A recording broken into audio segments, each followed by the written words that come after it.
He rode into that blizzard wanting to die, and a 5-year-old boy's frozen fist changed everything. The man who had buried his heart in a Kansas grave 2 years ago had no business stopping, no business caring. Ethan Walker had made a sacred promise to himself the day they lowered his wife and daughter into the frozen earth. He would never let another soul close enough to break him again. He had kept that promise through 100 lonely miles and 1,000 sleepless nights. But on this particular morning, in the howling white wilderness of Montana, a terrified little boy locked both hands around his boot and refused to let go. And something cracked open inside the drifter that no amount of whiskey or distance had ever been able to kill. If this story speaks to your heart, hit that like button and drop your city in the comments below. I want to see exactly how far this story travels. The snow came in sideways. It had been doing that for 3 days, not falling so much as attacking, driving itself horizontally across the Montana flats with a fury that felt almost personal, as though the land itself was trying to scour away everything that didn't belong. The ponderosa pines along the ridge had disappeared into white. The trail Ethan Walker was following had disappeared an hour ago. There was nothing ahead of him but more white, more cold, more nothing, and that suited him fine. He pulled his coat tighter and let the horse pick its own way through the drifts. The animal's name was Cutter, a big gray gelding with a Roman nose and the personality of a disappointed schoolteacher. Cutter had carried Ethan through 4 states and 2 winters, and by now the horse had learned to read his rider's silences the way another man might read a map. This particular silence, stretched thin and brittle as January ice, meant don't stop, don't slow down, don't think. Ethan was good at not thinking. He was 34 years old and looked 45. His face had been carved by weather and grief into something lean and hard, all sharp angles and hollow places, the kind of face that made strangers step back from a bar without quite knowing why. His eyes were the particular gray of a winter sky just before a storm. Not angry, exactly. Just empty. The emptiness was worse than anger somehow. Anger at least wanted something. He had been riding north for no reason, or rather, for the only reason that made sense anymore. North was away. Away from Abilene. Away from the cemetery on the hill outside of town. Away from the house where he had found them. He didn't let himself finish that thought. He had a system. When the memory started to surface, he shoved it back down with the practiced efficiency of a man drowning a cat. He'd been drowning that particular cat for 2 years, and he was very good at it. The job in Billings had paid enough for a fresh horse and 3 weeks of supplies. After that, he didn't have a plan. He didn't make plans anymore. Plans assumed a future worth planning for. He almost missed the sound entirely. The wind was loud enough to swallow a shout, but there was something underneath it. A thin, high thread of noise that didn't belong to the storm. He pulled Cutter up, tilting his head. The horse's ears swiveled forward. There it was again. A voice. Small, desperate. Coming from somewhere down the slope to his left, where the land dipped toward what might have been a creek bottom buried under 4 feet of snow. Don't, something inside him said. He sat still for a full 30 seconds, listening to the wind.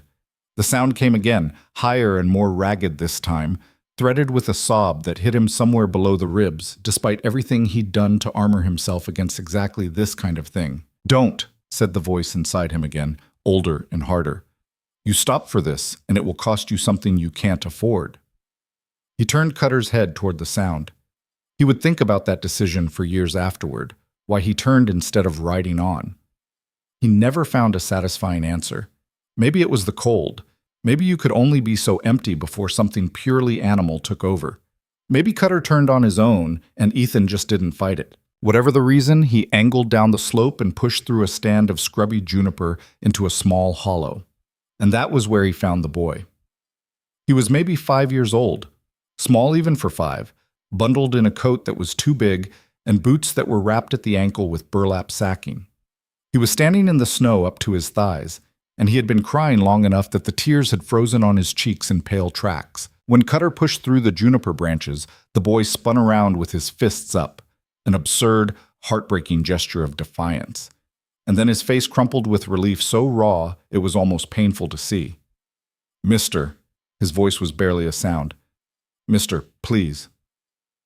Ethan looked at the boy for a long moment. Then he looked back the way he'd come, at the trail that wasn't there anymore, at the wall of glowing white. "Where do you live?" he said. "The ranch." The boy pointed up the hollow, vaguely east. "Mama fell down. She won't get up." He was shaking so hard his words came out in pieces. "Danny's crying, and he won't stop, and I can't make the fire go, and Rose is so cold, mister. She's so cold." "How many of you?" "5. Me and Lena and Noah and Danny and the baby." His chin trembled. "Please, you gotta come."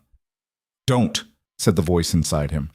The boy took 2 quick steps through the snow and wrapped both hands around Ethan's boot. He just held on. Both hands locked around the leather like he would never let go, like he was drowning, and the boot was the only solid thing in the world. He looked up at Ethan with eyes the color of creek water in spring, terrified and desperate and so full of naked hope that it was almost unbearable. Ethan looked down at those small frozen hands. He thought about the grave in Kansas. He thought about the 2 small mounds beside the larger one, the way the clay soil had looked turned up against the brown winter grass. He thought about the promise he'd made standing over those mounds in the cold, with the minister's words going in one ear and out the other, because none of it meant anything. None of it could possibly mean anything ever again. Then he reached down, took the boy under the arms, and lifted him up onto the saddle in front of him. "Which way?" he said. "What?" The ranch appeared out of the blizzard like a bad dream of a ranch, the ghost of what a working homestead might have been before something had gone terribly wrong. A main cabin, solidly built from squared logs but dark, no smoke rising from the chimney. A barn leaning slightly to the east, one door hanging open and banging rhythmically in the wind. A series of outbuildings in various stages of collapse, fencing down in 3 places he could see from here. The kitchen garden buried under drifts that reached the windowsills. It looked abandoned. It looked like a place that had given up. "There," the boy said, pointing unnecessarily. Ethan swung down and tied Cutter to the porch rail. The boy scrambled down after him and bolted for the door, wrestling it open with both hands. A blast of cold air came out, cold inside the cabin, barely warmer than outside. He followed the boy in and stopped. The main room was a single large space with a stone fireplace dominating the east wall, a long wooden table, 2 benches, a shelf of mismatched dishes and canned goods. A rope ladder led to a sleeping loft overhead. The fireplace held nothing but cold gray ash and the ghost of heat. Huddled together on the big rope bed against the far wall were 4 children. The oldest was a girl, maybe 13, holding what appeared to be a bundled infant against her chest, and watching him with eyes that were old and frightened and fierce all at once. Beside her, a boy of perhaps 11 sat with his arms around 2 smaller children, a girl who might have been 7 or 8, and a tiny boy of maybe 4 who was still crying in that exhausted, hiccuping way that told you he'd been at it for a long time. On the floor near this cold hearth, a woman lay unconscious. Ethan crossed the room in 4 strides and crouched beside her. She was young, younger than he'd expected, mid-20s at most. Dark hair spread across the floor around her, damp with sweat despite the cold. Her face was pale as birch bark, her breathing shallow and too fast. He pressed 2 fingers to the side of her neck. Her pulse was there, thin and rapid. "When did she fall?" he said, looking back at the children. "This morning." The girl on the bed, Lena, he remembered the boy saying, kept her voice carefully steady. "Before light. She got up to start the fire, and then she fell." "Mama!" The little boy on the bed started toward them, and Lena caught him with one arm, pulling him back. "She's been sick," Lena continued. 3 days. She kept saying she was fine. She kept getting up." Ethan stood and looked at the cold fireplace. "Wood?" "Stacked by the back door. But Noah tried to start it and couldn't get it to—" He was already moving. He found the wood where she said, "A decent supply. Someone had thought ahead about that at least." He found an axe beside the stack and split kindling from a smaller log, quick, efficient strokes that sent chips flying. He found tinder in a tin box on the mantel. Within 10 minutes, a fire was burning in the hearth, small at first, cautious, then growing into something real and warm as he fed it carefully. The 5-year-old, the one who'd found him, was standing at his elbow watching him work. "What's your name, Oso?" Ethan said without looking up. "Caleb." How long has your mama been sick? 3 sleeps. 3 days. He thought of the woman's pulse, rapid and weak. He thought of the dark circles beneath her eyes, visible even in the dimness. He needed to get her warm, and he needed to get her awake, and he needed to figure out if there was a doctor within a reasonable distance, all of which were problems for the next hour. The baby. He stood and turned back to the bed. "Let me see her," he said to Lena, nodding at the bundle. Lena hesitated, visibly reluctant, tightening her hold. "I'm not going to hurt her. I need to see if she's all right." Another beat of hesitation. Then Lena carefully held out the bundle. He took the infant with the awkward care of a man who knew theoretically how babies were held and was working from memory. Rose, that was her name, he remembered, was perhaps 8 or 9 months old, wrapped in a quilt that had once been blue and was now the color of old dishwater. He pulled back the edge of the quilt and looked at her face. She was breathing, but her lips had a faint blue tinge, and her small hands, when he touched them, were cold as riverstone. "She needs to be warm," he said, more to himself than to the children. "Her temperature's dropped." "We've been holding her," Lena said, and her voice cracked on the last word just slightly, the first crack in the careful composure. And Ethan saw her for a moment, not as a capable 13-year-old managing a crisis, but as a frightened child who had been holding everything together alone for 3 days and was very close to not being able to do it anymore. "You did right," he said. Holding her kept her going. He carried Rose to the hearth, now beginning to radiate real heat, and sat down on the floor with the baby in the crook of his arm, angling her toward the warmth. Behind him, he heard the other children move, cautious steps, the creak of the floorboards, as they edged toward the fire. "Noah," he said. The 11-year-old stopped. "There's a gray horse tied to your front rail. Take him around to the barn and get his saddle off. Hay if you have it." "I know how to care for a horse," Noah said, with a prickliness that under other circumstances might have been funny. "Then you already know more than I thought," Ethan said. "Go." Noah went. Within an hour, things had begun to change in the small ways that mattered. The fire drove the worst of the cold from the room. Rose's color improved as she warmed, her tiny fists unclenching, her breathing steadying. The little boy Daniel stopped crying, partly from warmth, partly from exhaustion, and fell asleep against his sister Ivy's shoulder on the rug near the hearth. Caleb had attached himself to Ethan's left side like a burr and showed no sign of detaching. The woman on the floor was his biggest concern. He managed to get her moved to the bed with Lena's help. She was lighter than she should have been, which told him something about how long they'd been struggling, and got her covered with every blanket in the house. She stirred once, muttering something he couldn't make out, then went still again. "What's her name?" he asked Lena. "Mara. Mara Dalton." "Is there a doctor in town?" "Harlan Creek. That's 8 miles, she paused. "We haven't been to town in a long time." The way she said it, "a long time," had weight behind it. He filed that away and didn't push. He stayed through the afternoon, feeding the fire, making a thin soup from dried beans and salt pork he found in the larder, watching the woman breathe. The children ate the soup with the focused intensity of people who had been hungry for a while. He noticed they kept looking at him sideways, watchful, uncertain. He was a stranger in their house. He understood the wariness. It was Noah who finally said what the others were all thinking. The boy had come back from the barn smelling of horse and cold air, and he stood on the other side of the fire watching Ethan with eyes that were his mother's eyes in a harder, less compromising face. "Who are you?" he said. "Ethan Walker." "What do you want?" "Nothing." He stirred the soup. "Your brother found me on the road." "People don't just help," Noah said with the bitter certainty of someone who had recently learned this lesson. "They want something." "What do you want from us?" Ethan looked at him. 11 years old, trying to be the man of the house and not quite fitting the role yet, all sharp edges and wounded pride. He reminded him of... He stopped that thought. "I want to make sure your mama doesn't die and your baby sister doesn't freeze," he said. "After that, I've got nowhere to be." Noah stared at him for a long moment. Then, with the particular dignity of a boy trying very hard to be older than he was, he sat down across the fire and accepted a bowl of soup. Mara Dalton opened her eyes just after dark. She came back to consciousness slowly, in pieces. Awareness of warmth first, then light, then the familiar smell of her own cabin with the unfamiliar overlay of a fire that burned differently from the way she built them.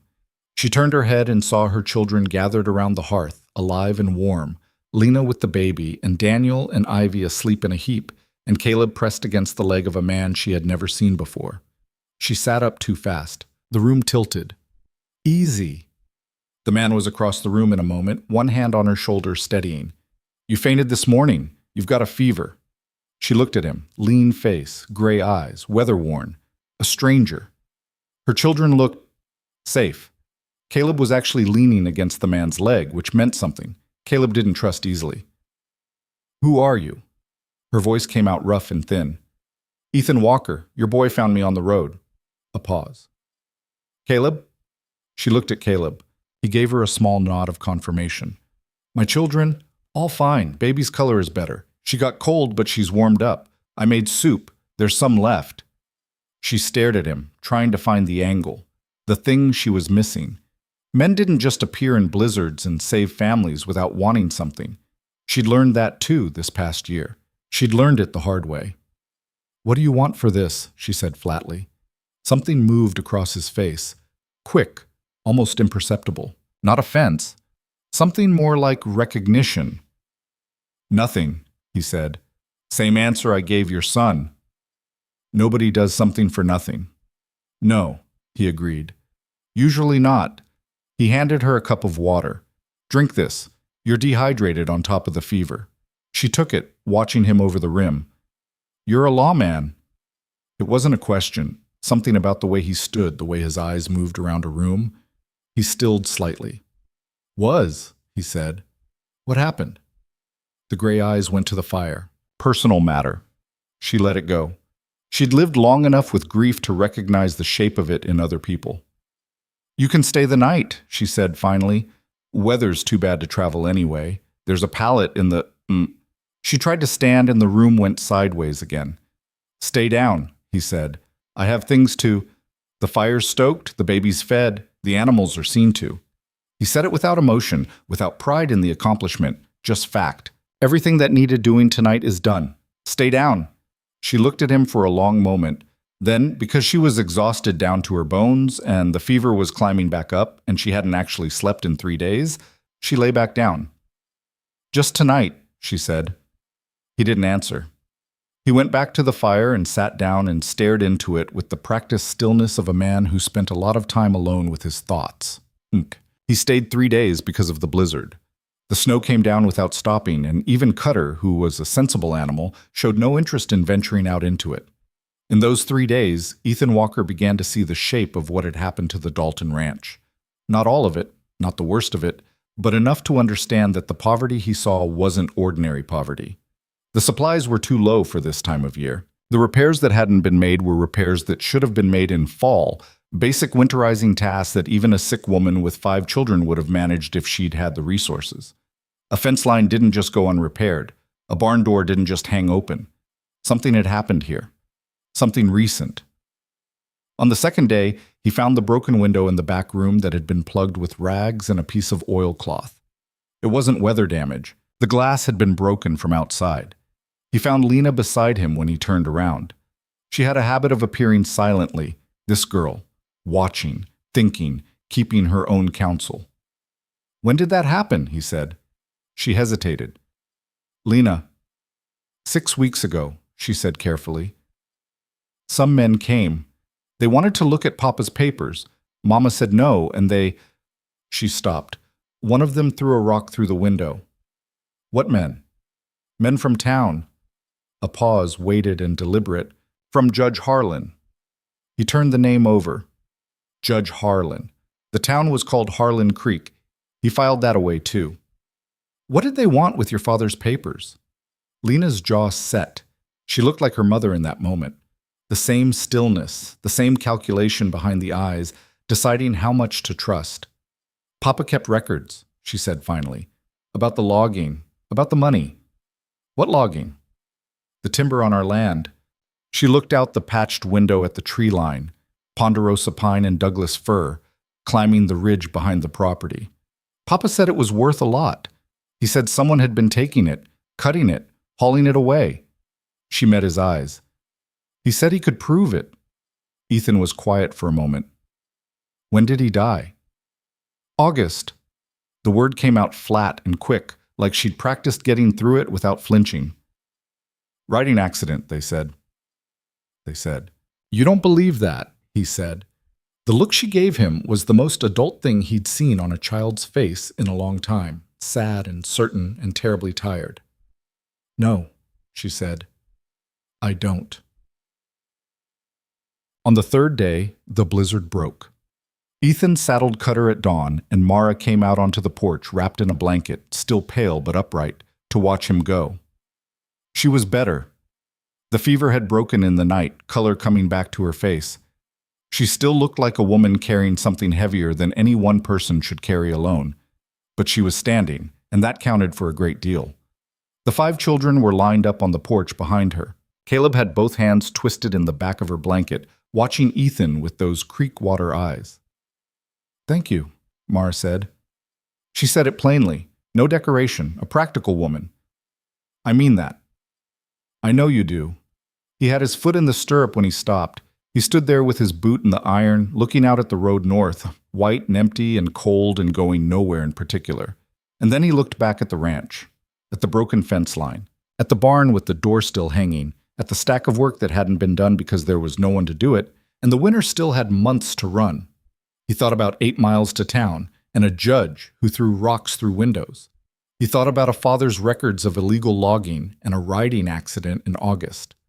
He thought about a little boy with frozen tracks on his cheeks, wrapping both hands around his boot and holding on for everything he was worth. He pulled his foot out of the stirrup. I'll fix the fence line first, he said without turning around. North side. Wind's been getting through. He heard the silence behind him. Then he heard Mara's voice, careful and measured and trying not to show what it cost her to say it.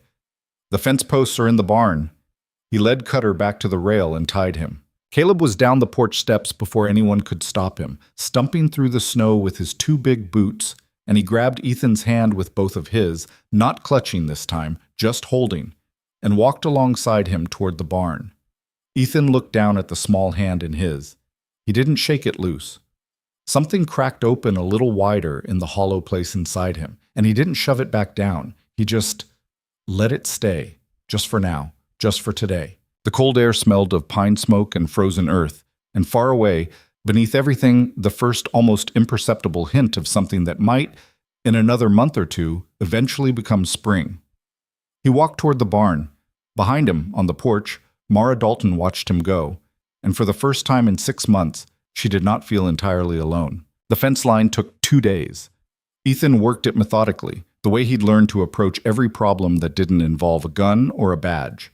Post by post, rail by rail, starting at the north corner where the wind damage was worst and working his way east along the ridge. The cold was serious cold, the kind that got into your joints and stayed there. But physical work had always been the closest thing he had to peace, and he'd spent the last 2 years chasing peace in any form he could find it. Noah helped, wordlessly at first. The boy showed up the first morning carrying the other end of a fence rail without being asked, and Ethan accepted the help without making a thing of it. That seemed to be the right approach. Any acknowledgement of the gesture would have sent Noah back inside. He was the kind of boy who needed to believe everything was his own idea. By the end of the first day, they had established a working rhythm, and by the end of the second day, they had something that might cautiously be called a truce. You set posts before, Noah said, tamping frozen earth around the base of a new cedar post. It wasn't quite a question. Some. Where? Kansas, mostly. Little in Colorado. Ethan tested the post with both hands. Solid. Wyoming, 1 summer. You moved around a lot. Yes. Noah was quiet a moment, working. His breath came in small white clouds. Why? Ethan picked up the next post. No reason to stay anywhere. He felt the boy looking at him sidelong, that weighing look that was so much like his mother's it was startling. Noah had clearly been running calculations about Ethan since the moment he came back from the barn that first day, and the calculations were still going. Mama says men who don't have reasons usually have one they don't talk about, Noah said. Your mama's a smart woman. Yeah, Noah said with a fierceness that had nothing to do with argument. She is. They finished the fence and moved on to the barn door, and then to the gaps in the roof where winter was getting in through the shingles, and then to the frozen pump behind the kitchen that hadn't been working since November, according to Lena, who kept a mental inventory of everything wrong with the property the way a general keeps track of enemy positions. She appeared at Ethan's elbow at intervals throughout those first days, never asking for anything directly, just making observations. The south pasture fence is down in 2 places too, she said once, watching him work the pump mechanism. I'll look at it. The well chain's been slipping since September. I'll look at that too. She was quiet a moment. We had a hired hand, Tom Briggs. He left in October. Why? Lena's mouth pressed into a line. He said Mama couldn't afford him anymore. But he left the day after 2 men came from town and talked to him for a long time outside the barn. She paused. He wouldn't look at Mama when he said goodbye. Ethan kept his hands on the pump. He thought about Judge Harlan. He thought about Tom Briggs and what a long conversation outside a barn might have contained that would make a man not meet a widow's eyes when he walked away. Your father's papers, he said, the records he kept. Where are they now? Lena hesitated. Mama knows. He didn't push it. Some doors had to be opened from the inside. Mara was up and working by the 4th day, moving around the kitchen with the cautious purposefulness of someone who had been sick longer than she'd admitted and was determined to pretend otherwise. The fever was gone, but the exhaustion behind her eyes was a different kind of tired. The kind that didn't come from sickness, the kind that came from holding something together through sheer stubbornness for so long that your hands had forgotten what it felt like to let go. She cooked. She was a good cook, not elaborate, but efficient and thoughtful in the way she stretched what she had. She noticed the look Ethan gave the larder on the second morning, and she answered the unasked question with her characteristic directness. We're low, she said. I know. She cracked eggs into a pan with the focused precision of someone making 4 eggs feed 7 people. I had money set aside. It's gone. Gone how? Back taxes.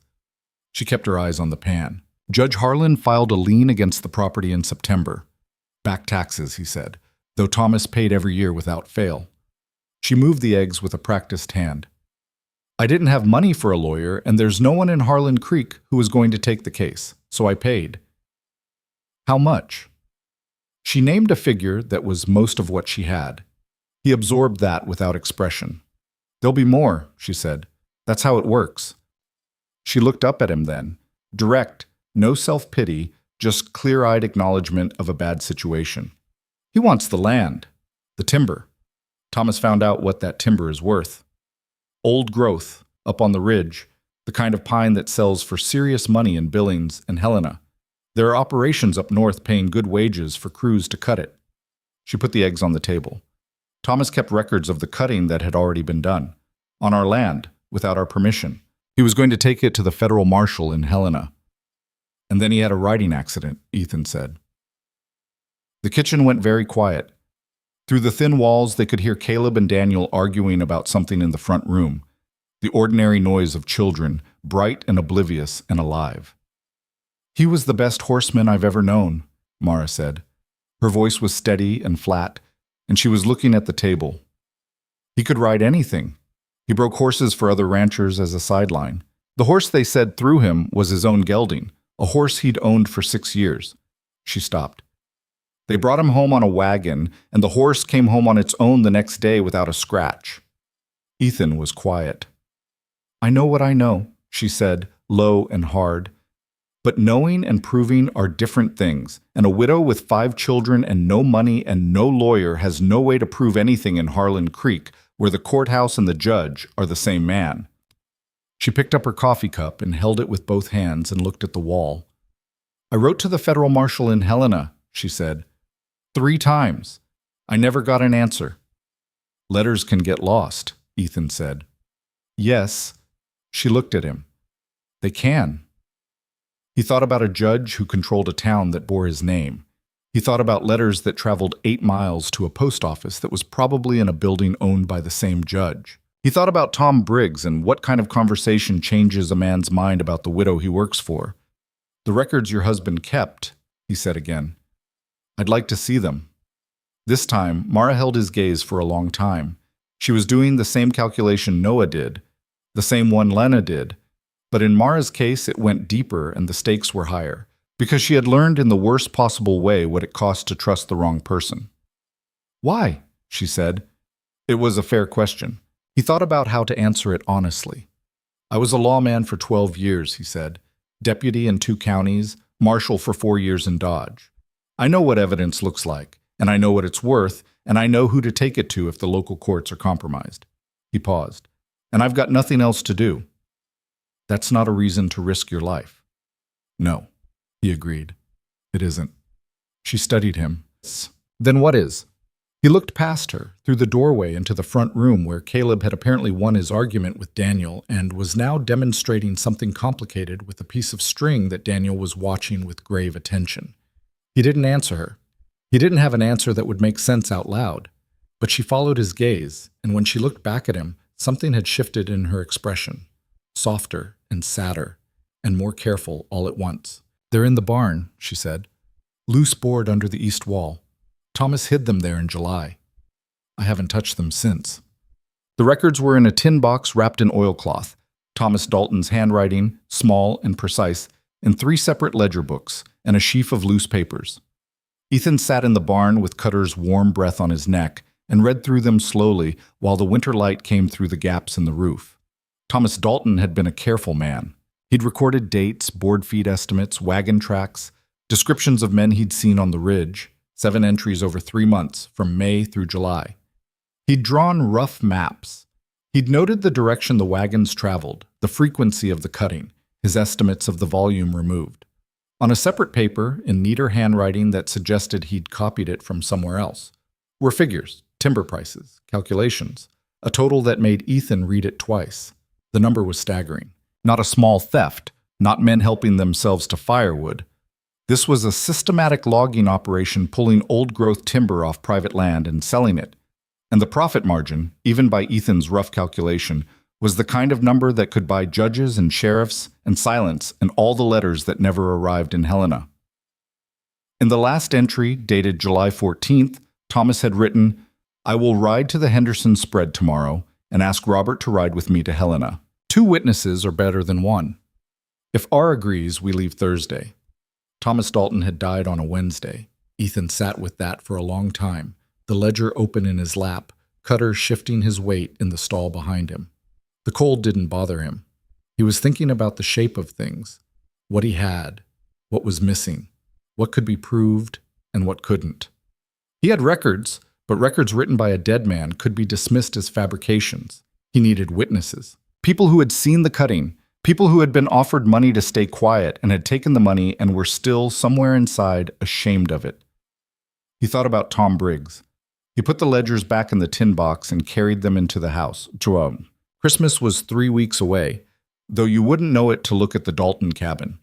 There were no decorations, no pine boughs, none of the small festive preparations that Ethan remembered from. He stopped that memory at the door, the same as always. But the children knew the date. Children always knew the date when something good might be coming, even when the circumstances made it uncertain. It was Ivy who brought it up. 7 years old, with her mother's dark hair and a cheerful directness that cut through adult evasion like a hot knife.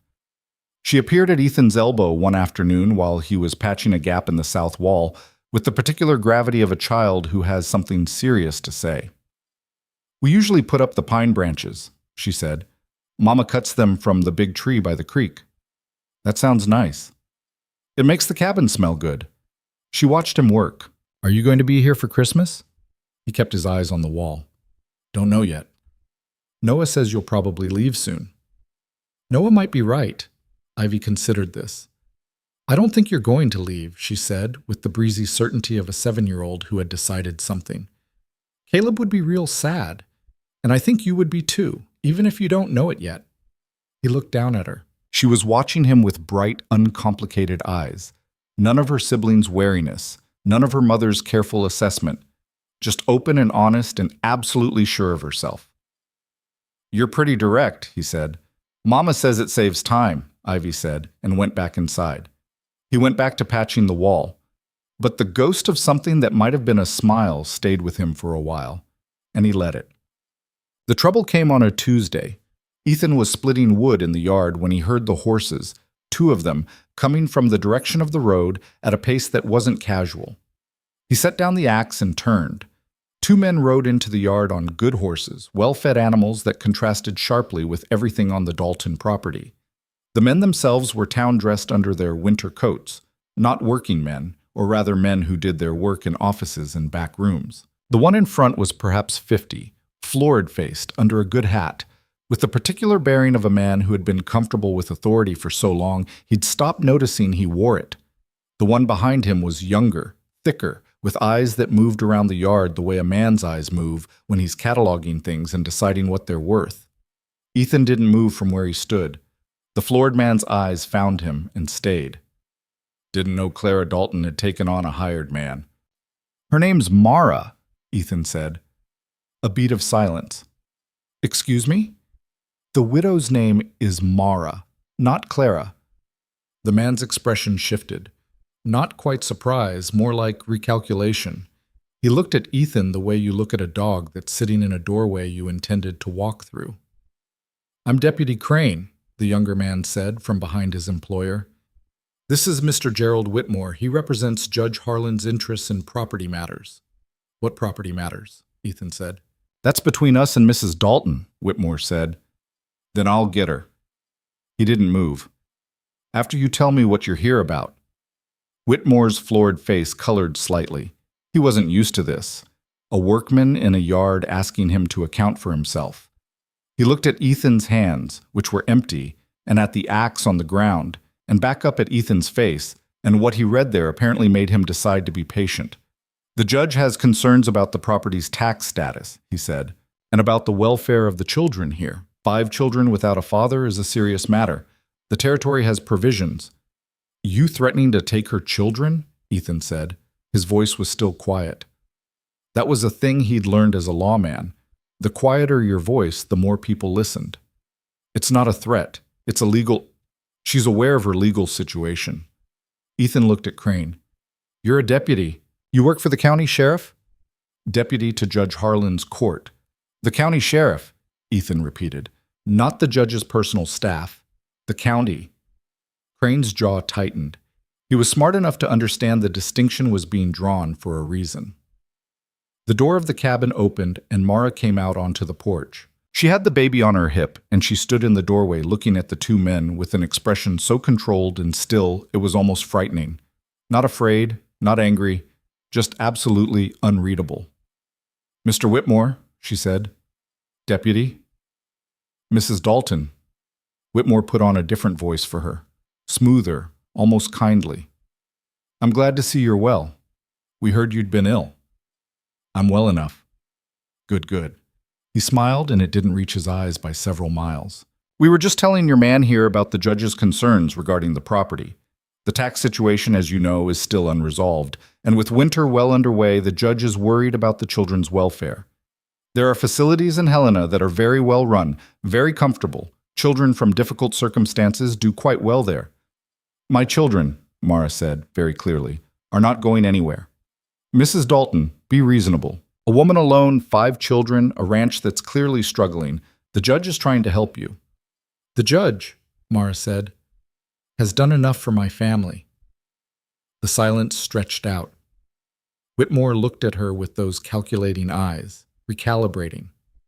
He looked at Ethan again, at the way Ethan was standing, at the competence implicit in how still he was. Something behind his expression shifted, became more careful. We'll be back, he said pleasantly, when the weather allows. He turned his horse. Crane followed with one backward look at Ethan that was equal parts warning and curiosity. They rode out of the yard without hurrying. Ethan watched them go until they were out of sight on the road. Then he looked up at Mara. She was holding the baby tight, tighter than was necessary, and her free hand was pressed flat against her thigh, a small private gesture of control. When she met his eyes, she let out a breath that had clearly been held since the moment she opened the door. They've never mentioned Helena before, she said. The children. They're escalating, Ethan said. Why now? He looked toward the tree line. The ridge, the old-growth timber, the reason for everything. Winter's almost half over, he said. If they're going to cut that timber before spring makes it obvious, they need to move soon, and they can't move while you're on the property. He paused. So they need you off the property. Mara looked at the road where the two men had disappeared. Her jaw was set and her eyes were cold and clear in the winter light. I'm not leaving, she said. I know. I was born on this land. Thomas is buried on this land. She looked at him. I will not leave. I know, he said again. So what do we do? It was the first time she'd said we. He wasn't sure she'd noticed. He didn't point it out. I need to go to town, he said. I need to find Tom Briggs. Harlan Creek was exactly the kind of town its name described. Scraped into a creek valley, functional rather than thriving, organized around a main street that contained a general store, a saloon, a feed merchant, a livery, and a courthouse building that was substantially larger and newer than everything around it. The courthouse loomed over the street the way a rich man looms over a table he's just bought, proprietarily, without apology. Ethan rode in on a gray Thursday morning, Cutter's hooves breaking the crust of new snow. He was dressed the same way he always dressed. Nothing notable, nothing that announced anything. He'd learned long ago that a man nobody looked at twice got more information than a man who walked into a room like something. He found Tom Briggs in the second place he looked, nursing a beer at the saloon's far end at 2 p.m, a man maybe 50, with big hands and a face that had caved in on itself in the way faces do when something has taken the structure out of them. Ethan sat down across from him without asking. Briggs looked up and looked back down. Don't know you. You worked for the Daltons, Ethan said. Left in October. The big hands tightened around the beer glass. Nothing to say about that. The baby almost froze to death 3 weeks ago, Ethan said. Mara Dalton's been running a fever alone with 5 children in a broken cabin. The north fence was down and they were almost out of wood. Briggs's jaw worked. He stared at the table. I know what Whitmore told you, Ethan said, and I know why you listened. A man without work in November with winter coming doesn't have a lot of choices. He paused. But you know what's happening to that family, and you know it isn't right. What do you want from me? Briggs said, low and rough. I want to know what you saw on that ridge, before you left. A long silence. The saloon around them creaked with cold, and the sound of a card game at the other end of the room. They'll come after me, Briggs said. Yes, probably. That's not... He stopped. You're asking me to put myself in front of a judge who... I'm asking you to tell the truth, Ethan said. What you do with it is your choice. Briggs looked at him for the first time, a real look, measuring. Who are you? Ethan Walker. I was a federal marshal for 4 years. Something moved in Briggs's face. Was. Another silence. Briggs turned his glass in his hands. I saw them 3 times, he said finally, very quietly. Up on the ridge. 6, 7 men with a team and a big saw rig. Dalton timber, no question. I'd worked that land for 2 years. I knew every stand. I told Thomas. He told me to write down what I saw. He stopped. Whitmore came to me in October. Told me the judge was aware I'd been providing Mrs. Dalton with false information about alleged trespass, that if I stayed on, I'd be named in any legal action. His voice went flat and dead. I had a sister in Billings I'd been sending money to. 2 kids. He looked at the table. I left. Would you put in writing what you saw? The big hands went still. In an affidavit, Ethan said. Witnessed. For the federal marshal in Helena, not the county court. Briggs was quiet for a long time. The federal marshal, he said. Harlan Creek's courthouse isn't the last word, Ethan said. It's not even the loudest word once Helena gets involved. But Helena needs something to act on. Right now, all they have is a widow's letters that probably never arrived. He waited. He was good at waiting. You're going to Helena, Briggs said. I'm thinking about it. Briggs looked at him with the expression of a man calculating risk against conscience, and the calculation going somewhere he hadn't expected. Give me till tomorrow, he said. I'll have something for you.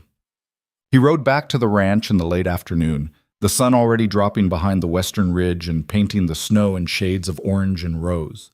He'd stopped at the general store and spent most of the money in his pocket on supplies: flour, salt, dried beans, coffee, a small bag of sugar that he thought about for a while before putting in the basket because he'd seen Ivy eyeing the empty sugar tin on the kitchen shelf with a very specific expression. When he came through the door with the supplies, Mara looked at the bags and then at him with an expression he couldn't quite read. "You didn't have to do that," she said. "Store credit against the spring," he said, which was both true and not the whole truth, and she knew it, and they both let it stand. He put the bags on the table. Caleb immediately appeared at his side, drawn by the smell of fresh coffee. "Did you go to town?" Caleb asked. "I did." "Did you see the big building? The courthouse? Noah says it's got a real clock on it. Does it?" "It does." He looked down at the boy. "Keeps pretty good time, too." Caleb considered this with great seriousness. "I've never seen a real clock," he said. "Not on a building." "We'll fix that sometime," Ethan said, and didn't notice until later, until he was lying on the pallet in the dark listening to the cabin breathe with sleeping children. What he'd said. "We'll fix that." Like there was a we. Like there was a sometime that was his to promise. He lay in the dark and thought about that for a long time. Through the small window above him, the sky was black and dense with stars. The enormous Montana sky that made you feel both very small and, on certain nights, unexpectedly part of something large enough to matter. He thought about the tin box of ledgers under the floorboard. He thought about Tom Briggs' hands around a beer glass. He thought about Whitmore's eyes cataloging the yard, about a judge who had a town named after him and apparently believed that meant he owned everything in it. He thought about a woman standing on a porch holding a baby and saying, "I will not leave with the absolute simple certainty of someone who has already decided the cost is worth paying." He had not intended to stay. He had not intended any of this. The fence post, the split wood, the sugar for an empty tin, the promise of a clock tower to a 5-year-old who'd never seen one.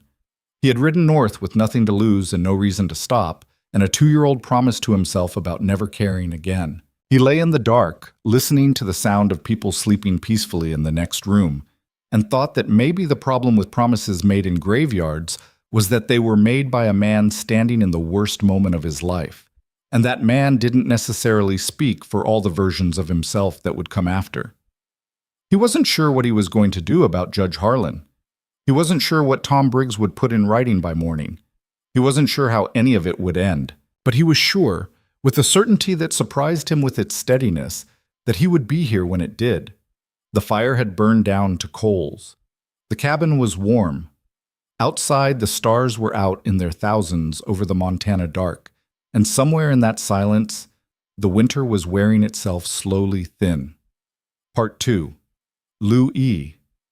Viết tham nghiên đền tham nghiên 504 liên kết liền mạch với các phần trước trong câu chuyện, pha hôi thoại tạo thành một câu chuyện liền mạch khi ghép lại. Mỗi phần liền mạch với phần trước, không giới thiệu lại câu chuyện ở đầu phần mới. Liên kết các phần của câu chuyện một cách liền mạch. Sử dụng câu chuyện tiếp giữa các phần. Duy trì chủ đề, tránh ngắt quãng đột ngột, không sử dụng gạch đầu dòng hoặc tiêu đề phụ. Phong cách kể chuyện Mỹ, Hoa Kỳ, giống văn giàu cảm xúc. Kể theo ngôi thứ 3, giữ đồ kịch tính không viết lan man, kết thúc phần không giới thiệu phần sau. Câu chuyện không nhắc đến Chúa. Lưu ý trả lời trong mục tin nhắn không nhảy sang document, chi dẫn bắt buộc, không được xuất hiện trong nội dung truyền. Đây là một câu chuyện điện ảnh hoàn toàn hư cấu được tạo ra chỉ nhằm mục đích giải trí, không đề cập hay ngụ ý rằng nó dựa trên sự kiện có thật, người thật hoặc câu chuyện có thật, không sử dụng các cụm từ như dựa trên một câu chuyện có thật, theo ghi chép hoặc bất cứ điều gì tương tự. Tất cả các nhân vật, địa điểm, tổ chức và sự kiện phải hoàn toàn hư cấu. Show more 807. The fence line took 2 days. Ethan worked it methodically, the way he'd learned to approach every problem that didn't involve a gun or a badge. Post by post, rail by rail, starting at the north corner where the wind damage was worst, and working his way east along the ridge. The cold was serious cold, the kind that settled into your joints and made itself comfortable. But physical work had always been the closest thing he had to peace, and he'd spent 2 years chasing peace in any form available. Noah helped. The boy showed up the first morning carrying the other end of a fence rail without being asked, and Ethan accepted the help without making a thing of it. That seemed to be the right approach with Noah. Any direct acknowledgement of the gesture would have sent him back inside. He was the kind of boy who needed to believe everything was his own idea. By the end of the first day, they had established a working rhythm, two people moving through the same task without needing to talk about it. By the end of the second day, they had something that might cautiously be called a truce. "You've set posts before," Noah said, tamping frozen earth around the base of a new cedar post. It wasn't quite a question. "Some." "Where?" "Kansas, mostly. Some in Colorado." Ethan tested the post with both hands. Solid. "Wyoming, one summer." "You moved around a lot." "Yes." Noah worked for a moment, his breath coming in small white clouds that vanished in the cold air. "Why?" Ethan picked up the next post. "No reason to stay anywhere." He felt the boy looking at him sidelong, running those calculations again. Noah had been running them since the moment Ethan came back from the barn that first morning instead of riding north, and they hadn't stopped. "Mama says men who move around a lot usually have one reason they don't talk about," Noah said. "Your mama's a smart woman." "Yeah." The fierceness in that single syllable had nothing to do with argument. "She is." They finished the fence and moved to the barn door, then to the gaps in the roof where winter was getting in through the shingles, then to the frozen pump behind the kitchen that hadn't worked since November. Lena kept a mental inventory of everything wrong with the property the way a general tracks enemy positions. She appeared at Ethan's elbow at intervals throughout those days, never asking for anything directly, just making observations. "The south pasture fence is down in two places," she said once, watching him work the pump mechanism. "I'll look at it." "The well chain's been slipping since September." "That too." She was quiet a moment. "We had a hired hand, Tom Briggs. He left in October." She paused in that careful way she had, choosing words the way you choose footing on ice. "He left the day after two men came from town and talked to him for a long time outside the barn. He wouldn't look at Mama when he said goodbye." Ethan kept his hands on the pump. He thought about what kind of conversation changed a man's mind about the widow he worked for, and what had to be in it to make him leave without meeting her eyes. "Your father's papers," he said. "The records he kept. Where are they now?" Lena hesitated. "Mama knows." He didn't push it. Some doors had to be opened from the inside.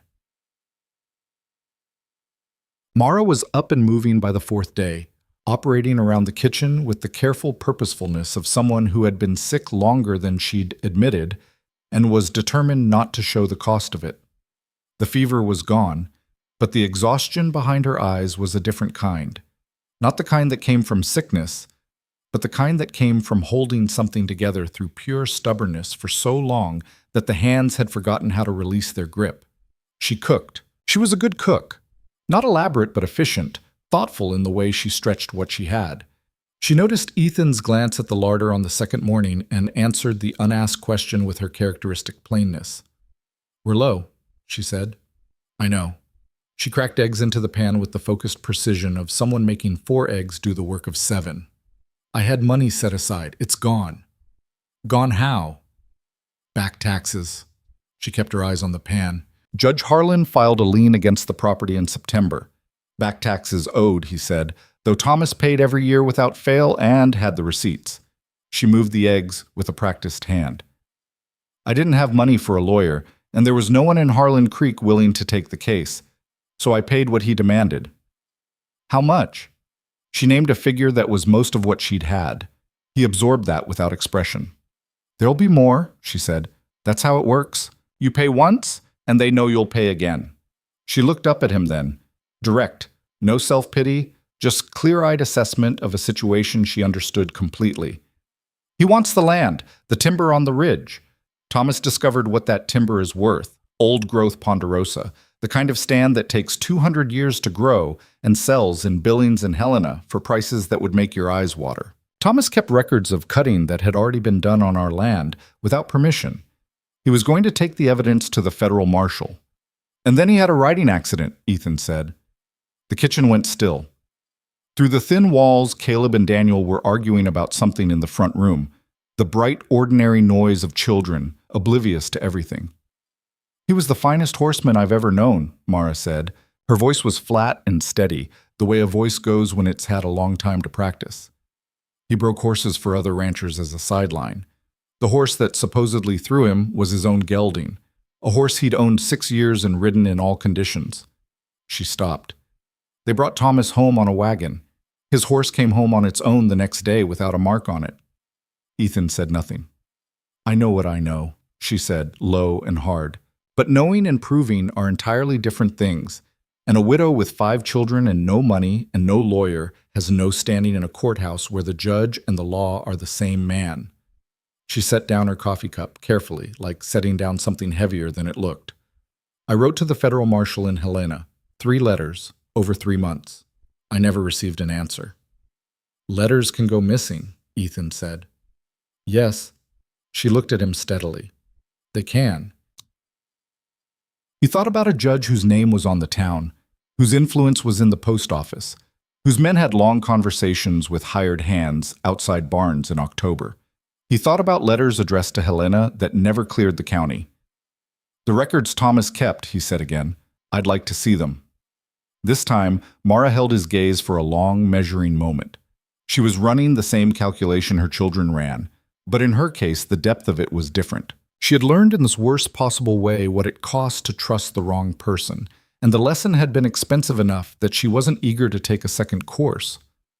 "Why?" she said. It was a fair question. He thought about how to answer it honestly. "I was a federal marshal for 4 years," he said. "Deputy before that in 2 counties. I know what evidence looks like and what it needs to say to be useful. And I know who has the authority to act on it above the county level." He paused. "And I've got nothing else to do with myself." "That's not a reason to put yourself in front of armed men." "No," he agreed. "It isn't." She studied him. "Then what is?" He looked past her into the front room. Caleb had won his argument with Daniel and was now demonstrating something complicated with a piece of string, and Daniel was watching with an expression of absolute solemn concentration. He didn't answer her. He didn't have an answer that made clean sense out loud. But Mara followed his gaze, and when she looked back at him, something in her expression had changed, becoming quieter and more careful in a way that wasn't quite the same as trust, but was in that general direction. "Under the east wall in the barn," she said. "Loose board. Thomas hid them there in July." She paused. "I haven't touched them since." The records were in a tin box wrapped in oilcloth, 3 separate ledger books, and a sheaf of loose papers, all in Thomas Dalton's handwriting, small and deliberate. Ethan sat in the barn with the gray winter light coming through the roof gaps and read through everything slowly while Cutter shifted in his stall and breathed warm air against the back of his neck. Thomas Dalton had been a meticulous man, 7 entries over 3 months, May through July, each one dated and specific. Board feet estimates, descriptions of the cutting crews, wagon descriptions, direction of travel, frequency of operation, rough maps with compass bearings. On a separate folded paper, copied in neater script as though transcribed from another source, were timber market prices from Billings and Helena, and below those, Thomas's own calculations, volume removed, estimated value, at market rate. Ethan read the final figure twice. It was not a small theft. It was not men helping themselves to firewood or cutting a few trees for lumber.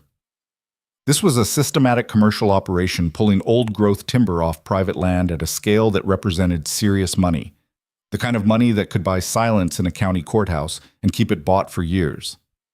The kind of money that made murder a reasonable business decision. In the last entry, dated July 14th, Thomas had written in his careful hand, "Spoke with R. Henderson today at the creek crossing. Told him what I've found and asked him to ride with me to Helena as a second witness. R. says he'll give me his answer by Wednesday. If he agrees, we leave Thursday morning." Wednesday. Thomas Dalton had died on a Wednesday. Ethan sat with that for a long time. The cold worked into his coat, but he didn't move. He was thinking about the shape of the case, what he had, what he still needed, what could be proved in front of a federal judge, and what would be dismissed. The ledgers were Thomas's records, written by a dead man whose death had been ruled an accident by the same county judge who was profiting from the crime Thomas had documented. A defense lawyer could argue fabrication. A sympathetic judge, or a corrupt one, could exclude them. He needed living witnesses, people who had seen the cutting with their own eyes, people who had been paid to stay quiet and were still, somewhere in themselves, ashamed of having taken the money. He thought about Tom Briggs. He put the ledgers carefully back in the tin, wrapped the oilcloth tight, and carried the box inside. Christmas was 3 weeks away, though you wouldn't have known it from the cabin. There were no decorations, none of the small preparations that announced the season was coming.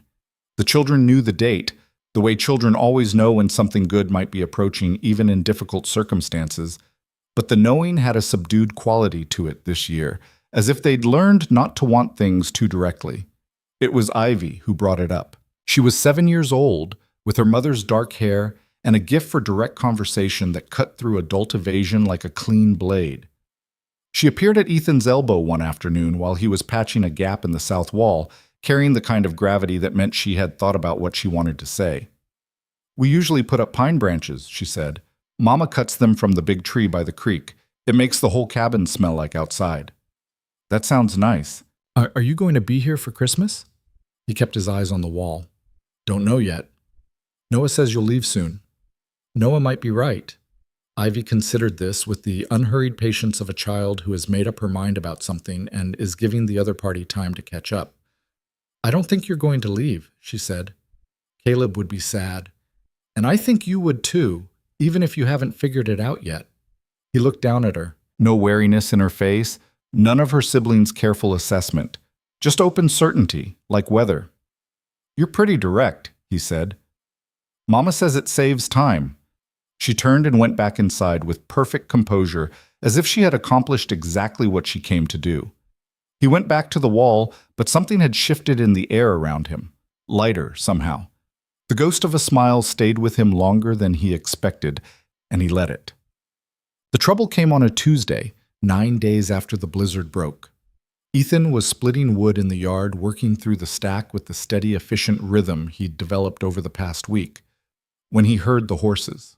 2 of them, coming from the road at a pace that wasn't casual, not urgent, but deliberate, the pace of men who expected to be received. He set the axe down and turned. They rode into the yard on good horses, well-fed animals that looked prosperous against the lean backdrop of the Dalton property. Both men were town-dressed under their winter coats, not working men, or rather men whose work happened in offices and back rooms, and left no physical evidence on their hands.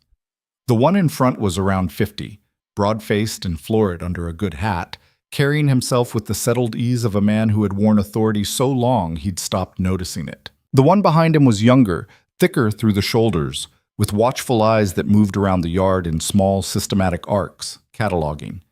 Ethan didn't move from where he stood between the woodblock and the stack. The florid man's eyes found him, assessed him, and stayed. "Didn't realize Clara Dalton had taken on a hired man." "Her name is Mara," Ethan said. A small pause. "Excuse me?" "The widow's name is Mara, not Clara."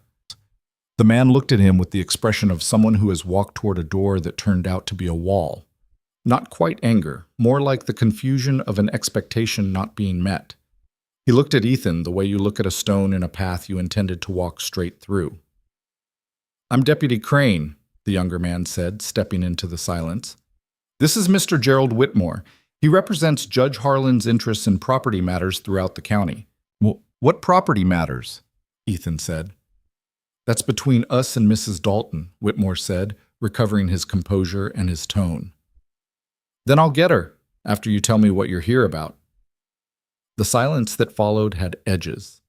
Whitmore looked at Ethan with the reassessment of a man who came prepared for one kind of conversation and has found himself in another. His eyes went to Ethan's hands, empty, and to the axe handle leaning against the wood block, and back up to Ethan's face, and whatever he read there made him decide to be temporarily accommodating. "The judge has ongoing concerns about the tax situation on this property," Whitmore said. "The outstanding amount has not been paid in full. Additionally, there are questions about the welfare of the children here. 5 young children without a father, a mother in poor health. The territory has provisions for circumstances like this. Very good ones. There are facilities in Helena." "You're threatening to take her children," Ethan said. "Not a question." "It's not a threat. It's a legal mechanism designed to... You rode 8 miles through the cold to tell a sick widow her children might be taken by the state. Ethan's voice stayed level and quiet. I want to be sure I'm understanding you correctly. Whitmore's florid color deepened. He was not accustomed to being summarized this plainly, and he didn't enjoy it. Behind him, Deputy Crane was watching Ethan with an expression that had moved from dismissal to something more cautious. The cabin door opened. Mara came out onto the porch with Rose on her hip, standing in the frame of the doorway with the stillness she'd shown in a crisis. Absolute, unreadable, nothing leaking through that she didn't intend. Mr. Whitmore, she said. Deputy Crane. Mrs. Dalton. Whitmore's voice changed for her, smoother, almost gentle, the voice of a man who has rehearsed concern. We're relieved to see you on your feet. We'd heard you'd been seriously ill. I'm well. Good. Very good. He produced the smile that didn't reach his eyes by a considerable distance. We were explaining to Mr. Walker here, that the judge is concerned about your situation, the tax liability, the children's welfare. He wants to help you find a resolution that works for everyone. The judge, Mara said, with a precision that stripped the sentence of every molecule of warmth, has already helped my family as much as I intend to allow. The smile held but thinned. Mrs. Dalton, I understand you're grieving. I understand this has been a very difficult year. But the legal reality of your situation, my legal situation, Mara said, is that I own this land free and clear except for a tax lien your employer manufactured in September. My children are fed and clothed and in school by correspondence, and I have not broken a single law. She held his gaze. Can Mr. Whitmore say the same? The yard went very quiet. Even the wind seemed to stop for a moment. Whitmore stared at her. The genial surface cracked, and what showed underneath was less pleasant, harder, less patient. The actual face of a man who had run out of the version of himself that said, please. We'll return, he said, when matters are more settled. He turned his horse without waiting for a response. Crane followed, but as he turned, his eyes went to Ethan one more time. A look that was part warning and part something more complicated. Then they were moving out of the yard at the same deliberate pace they'd come in, and within a minute the sound of hooves had faded into the distance. Ethan watched the road until it was certain they were gone. Then he looked up at Mara. She was holding the baby tighter than she needed to, and her free hand was pressed flat against her thigh. That small, private gesture of control he'd come to recognize. When she met his eyes, she released a breath that had clearly been held from the moment she heard the horses. They've never mentioned Helena before, she said. The children. They've threatened the land and the money, but not... She stopped. They're moving faster now, Ethan said. Something's changed. What? He looked toward the ridge, the tree line, the old-growth timber standing silent and enormously valuable above the snow line. Winter's half over. If there's a cutting operation planned for this land before spring makes the evidence obvious, they need to be in position soon. They can't operate while you're here and watching. He paused. So they need you gone. One way or another. Mara looked at the empty road for a long moment. Her jaw was set and her eyes were the flat gray of winter sky. I'm not leaving, she said. I know. Thomas is buried 50 yards from this porch. My children were born in this house. She looked at him with a directness that had something of anger in it, but was harder than anger, something more durable. I will not leave this land. I know, he said again. So, she shifted Rose on her hip, the practical gesture of a woman adjusting a weight she'd been carrying a long time. What do we do? It was the second time she'd said we. He wasn't sure she'd noticed either time. He let it stand. I need to go to town, he said. I need to find Tom Briggs. Harlan Creek was exactly what its name described. A settlement scraped into a creek valley by people who had intended to keep moving and then stopped, organized around a main street that contained a general store, a saloon, a feed merchant, a livery stable, and a courthouse building that was substantially larger and more solidly built than everything around it. The courthouse looked like a statement. It looked like a man who wanted the town to understand his position. Ethan rode in on Thursday morning with Cutter picking careful steps through the frozen Main Street ruts. He was dressed the same way he always dressed. Nothing that announced anything. Nothing notable. A working man on an errand. He'd learned as a lawman that the most useful kind of presence was the kind people didn't register. He found Tom Briggs in the saloon. Not the first place he looked. The feed merchant and the livery came first, asking careful questions in casual voices. But the second. Briggs was at the far end of the bar in the middle of the afternoon, nursing a beer with the focused application of a man who is drinking to occupy himself rather than for any particular pleasure. He was perhaps 50, built broad and going soft, with the large, competent hands of a man who'd worked outdoors his whole life and a face that had caved in on itself. The particular collapse that happens when something has been removed from the inside. Ethan sat down across from him without asking. Briggs looked up and looked back down. "Don't know you." "You worked the Dalton Ranch," Ethan said. "Left in October." The big hands tightened around the glass. His eyes stayed on the bar. "The baby almost froze to death 3 weeks ago," Ethan said. "Mar Dalton's been running a fever alone with 5 children in a cabin with no fire. The north fence was down. They'd been out of proper supplies since before Christmas." He paused. "Lena, the oldest girl. She's been holding that family together since you left. She's 13 years old." Briggs's jaw worked. He said nothing. "I know what Whitmore told you," Ethan continued, his voice staying even. "And I understand why you listened. A man without work in October with winter coming on doesn't have a lot of room to be principled. That's not a judgment." He let a moment pass. "But you saw what you saw on that ridge, and you know what happened to Thomas Dalton wasn't any accident." "Don't!"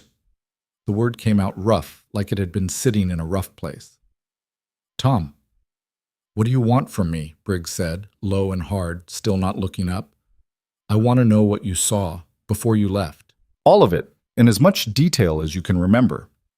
A long silence expanded between them. The card game at the other end of the saloon went on without them, voices low and bored, a chair scraping. "They'll come after me," Briggs said. "Likely, yes. Whitmore's not... It's not just Whitmore. The judge has men, real men, not just lawyers." He turned his glass in his hands. "A man alone in this county doesn't have a lot of choices." "No," Ethan said. "He doesn't. But you're not the only person who saw things they shouldn't have seen, and you're not the only one Whitmore talked to. You're just one piece." He waited until Briggs looked up. "What you tell me goes to the federal marshal in Helena, not to Harlan's courthouse. Helena has jurisdiction the judge can't touch. But Helena needs something real to act on.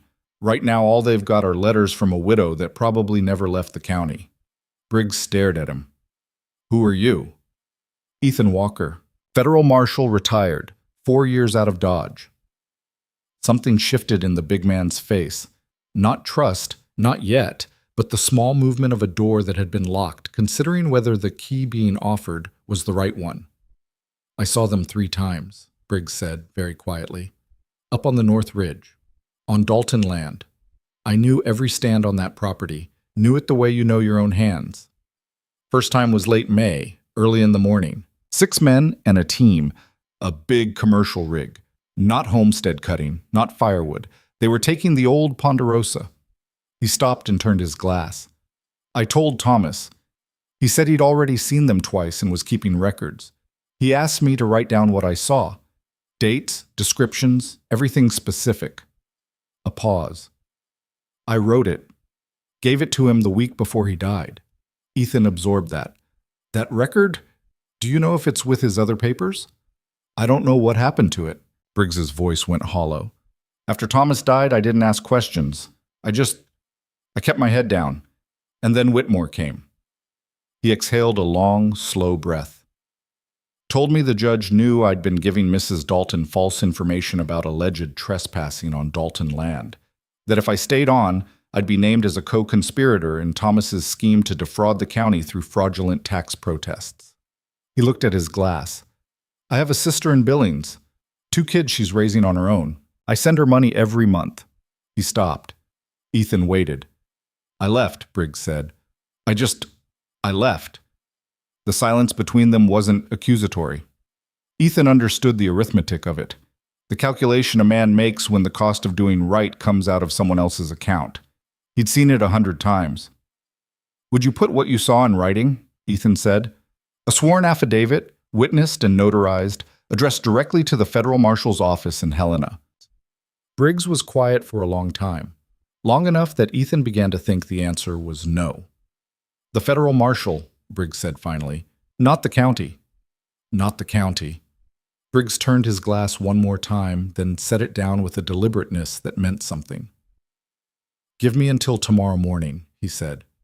I need to think about how I say it, what I actually saw, what I can swear to. He looked up. I won't lie in a sworn statement. I'm not asking you to. I need to get it right. Tomorrow morning, Ethan said. He stood and dropped coins on the bar for Briggs's next drink, not as a favor, just as acknowledgement, and walked back out into the cold main street of Harlan Creek, where the courthouse clock said 3:30 and the shadows were already going long.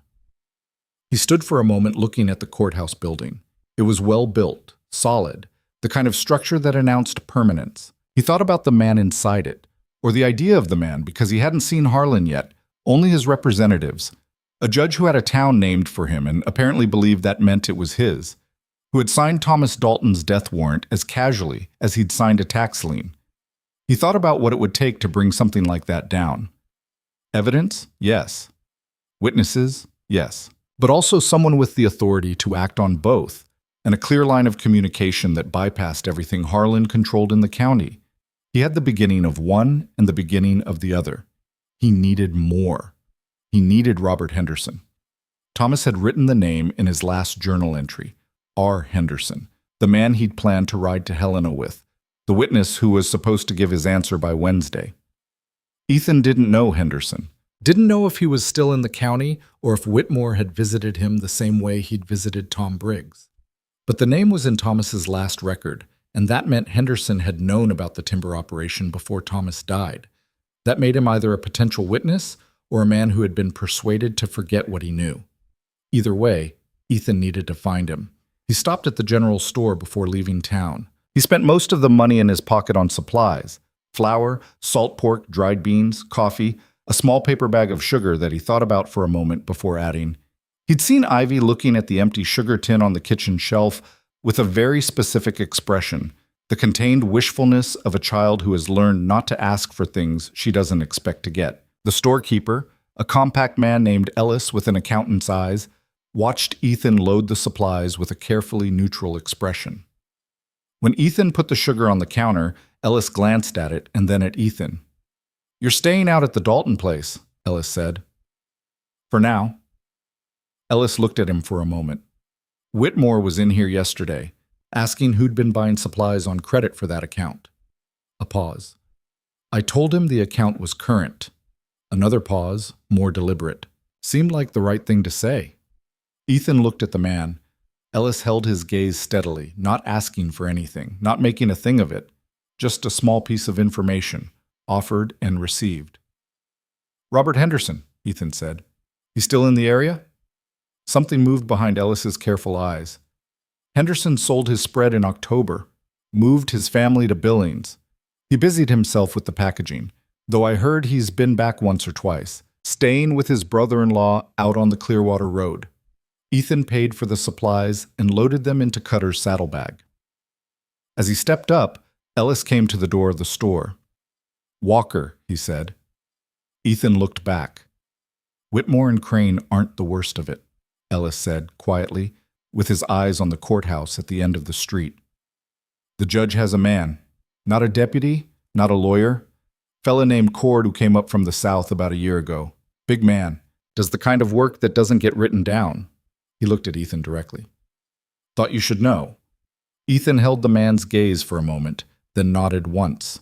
He turned Cutter north and rode out of Harlan Creek with the courthouse clock at his back and the sky turning the deep cold blue of a winter afternoon, heading toward dark. He arrived back at the ranch as the last light was failing, the horizon behind him still faintly orange, the east already deep purple. Smoke was rising from the chimney in a straight column, no wind tonight, and through the window the lamplight made the cabin glow amber against the snow. He stopped Cutter for a moment at the gate and looked at it. It was a simple picture: warm light, smoke, the solid dark shape of the cabin against the dark shapes of the pines. He had ridden past 1,000 pictures like this in 4 years on the road and never stopped. Had trained himself not to stop, not to look, not to register the warmth inside those lit windows as anything that pertained to him. He dismounted and put Cutter up and went inside. Mara was at the stove. The children were at the table, Lena with a book she was reading to Daniel while he ate, Ivy demonstrating something to Caleb with 2 spoons, Noah doing sums on a piece of paper with the aggressive concentration of a boy who found arithmetic personally offensive. Rose was in the little wooden cradle by the fire, awake, and looking at the ceiling with the solemn intensity infants bring to ceilings. Nobody made a production of his return. Noah looked up and looked back at his sums. Ivy waved with one of the spoons. Caleb slid off his bench and came to stand beside Ethan with both hands in his pockets, which was his version of a greeting. Ethan set the supplies on the counter. Mara turned from the stove and looked at the bags, and he saw her register the quantity of them and start to frame an objection, and then see his face and let it go. He put the sugar tin on the shelf. Ivy saw it and went very still for a moment, then turned back to her spoon demonstration without saying anything.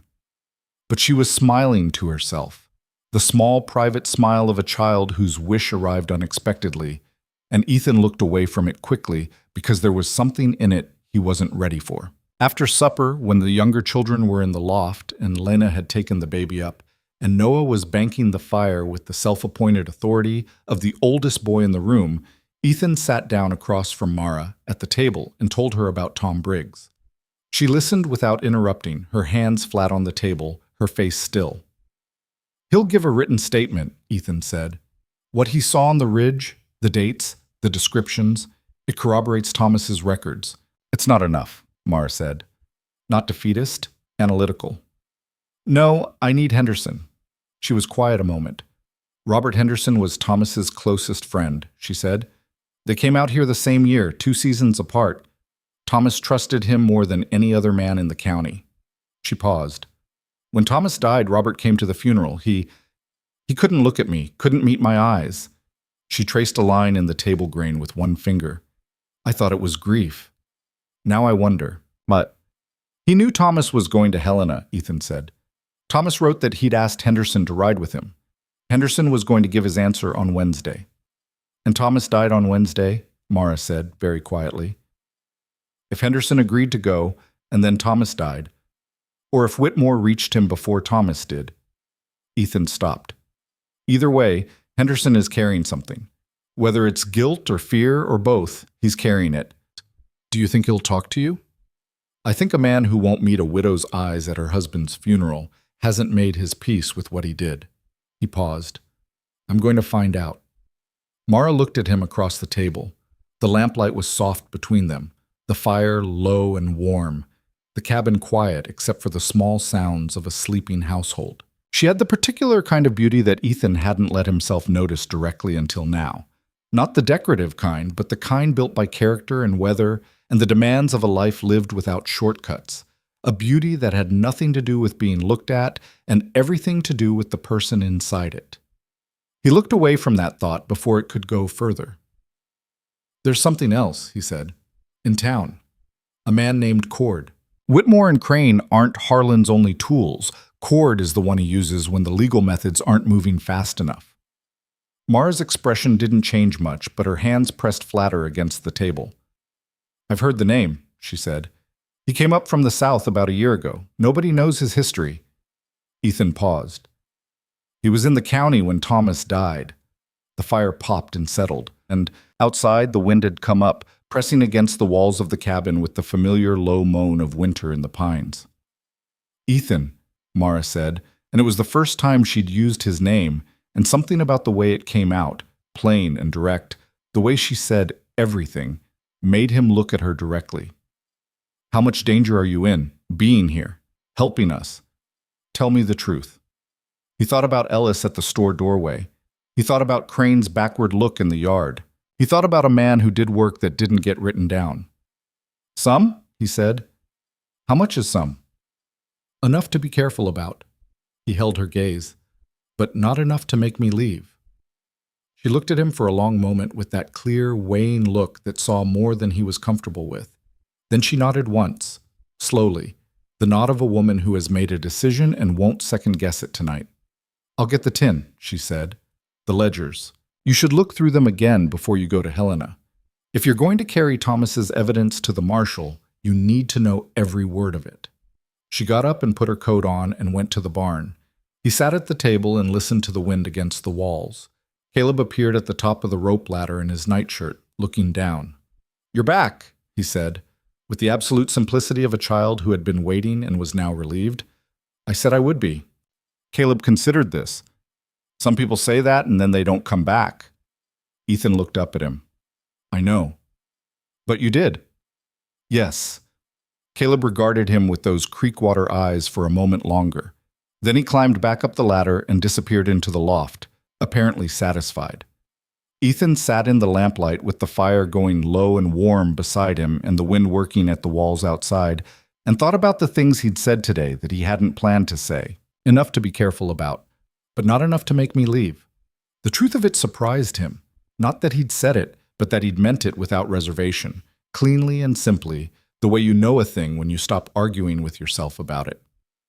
The door opened and Mara came back in with the tin box, her cheeks flushed from the cold, snow in her hair. She set it on the table between them and sat down, and they opened it together, spreading Thomas Dalton's careful records under the lamp.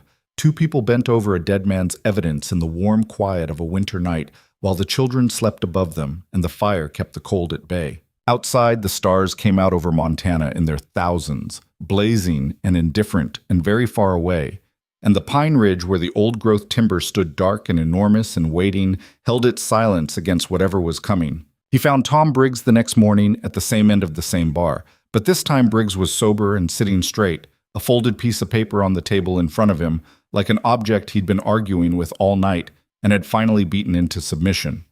He looked up when Ethan came in. His eyes were red-rimmed but clear. "Sat up until 2, writing it," Briggs said. "Tore up 4 versions." He pushed the paper across the table. "That's what I can swear to. Every word of it's true." Ethan unfolded it and read it carefully. Briggs had written in a laborer's hand, large, uneven letters, words occasionally crossed out and corrected, but the content was precise. 3 separate dates, detailed descriptions of the crew, the equipment, the volume of timber, a specific notation about the wagon markings he'd recognized, H.C. Timber Co., a painted on the sideboard which stood for Harlan Creek Timber Company, a company whose ownership, Ethan was fairly certain, would trace back to the judge through 2 or 3 intermediate names designed to obscure the connection. Briggs had also written in careful, separate sentences at the bottom. "I gave a written account of one of these observations to Thomas Dalton in the 3rd week of July. Thomas told me he was collecting evidence of illegal cutting to present to federal authorities." Approximately 2 weeks later, Thomas Dalton was dead. Ethan folded the paper and put it inside his coat. "This needs to be notarized," he said. "Witnessed and stamped. There a notary in town who isn't on Harlan's payroll?" Briggs thought about it. "Doc Aldridge," he said. "He's a notary by commission. He and the judge have been cold since the judge tried to get him replaced by his own man last spring." A pause. "He's not a fighter, but he's honest. Where's his office?" "End of the main street, north side, above the feed merchant." Ethan stood. "Come with me." Briggs looked at the table for a moment. Then he stood. They walked together through the cold main street of Harlan Creek, 2 men on an errand, nothing announcing itself, and Ethan noted the faces that watched them from doorways and windows with the practiced peripheral awareness of a man who'd spent years reading rooms. Some of those faces were curious. One of them, a broad man leaning against the livery post with his arms crossed and nothing particular to do on a cold morning, watched with an attention that was a different quality from the rest. Ethan clocked him without looking directly and kept walking. That would be Cord. Doc Aldridge was a small, precise man in his 60s with white hair and the hands of someone who had spent 50 years doing careful work with them. He read Briggs's statement twice, looked at both men over the rim of his spectacles, and asked no questions that weren't strictly necessary. He stamped and signed the document with the efficiency of a man who understood exactly what he was doing and had decided to do it. "I'll want a copy," he said as he handed it back. "For what purpose?" Ethan said. Aldridge looked at him directly. For the purpose of having a copy somewhere other than with you, he said, in case something happens to you. He held Ethan's gaze steadily. Is that plain enough? Yes, Ethan said. It is. He let Aldridge make his copy. As he turned to leave, the doctor spoke again. There's a woman named Clara Fitch, Aldridge said, shuffling papers with deliberate attention. She was the Daltons' nearest neighbor to the south until she sold and moved to her daughter's place in Great Falls this past fall. She came to see me in September before she left. She was distressed. He paused. She told me she'd seen men on the Dalton Ridge. She'd seen Thomas arguing with one of them 2 days before he died. He set the papers down. She left because she was frightened, but she left me a forwarding address. He opened his desk drawer, removed a small card, and set it on the desk without looking at it. I've been holding on to it in case it ever seemed relevant. Ethan picked up the card. Clara Fitch, he said. She saw Thomas's face the day before he died, Aldridge said. She told me he was afraid. She'd never seen Thomas Dalton afraid of anything in the 15 years she'd known him. He folded his hands. I imagine she'd talk to a federal marshal if asked. Ethan put the card in his coat beside Briggs's statement. He found Robert Henderson the following day on the Clearwater Road where Ellis had said, at a small farm belonging to a man named Garrett, who turned out to be Henderson's brother-in-law. Henderson was in the barn when Ethan arrived, a tall man, perhaps 40, with a weathered face and the look of someone who had lost weight recently and hadn't intended to. He saw Ethan come in and went still. I don't know you, Henderson said. My name's Ethan Walker. I'm staying at the Dalton Ranch. Something moved across Henderson's face, complicated, fast, not quite nameable. He turned back to the horse he'd been brushing with the deliberateness of a man buying himself a moment to decide something. I've got nothing to say about the Daltons, he said. Thomas asked you to ride to Helena with him, Ethan said. He wrote it down. July 14th, the last entry in his records. The brush stopped moving. He wrote that he'd told you about the timber operation and asked you to be a second witness, Ethan continued. He wrote that you were going to give him your answer by Wednesday. He died on Wednesday. Henderson's back was to him. His hand, still holding the brush, was pressed flat against the horse's flank without moving. I told him yes, Henderson said very quietly. Tuesday evening, I rode over and told him I'd go with him. We were supposed to leave at first light Thursday. He stopped. Wednesday morning, I got a visitor, 2 men. They knew about the plan. They knew about Thomas's records, the ledgers, all of it. They told me... He stopped again. They told me what would happen to my family if I rode to Helena. The barn was very quiet. Did you believe them? Ethan said. One of them was Cord. Henderson turned around. His face was a map of something that had been eating at him for months. Yes, I believed them. And then Thomas died. Yes. The word came out stripped bare.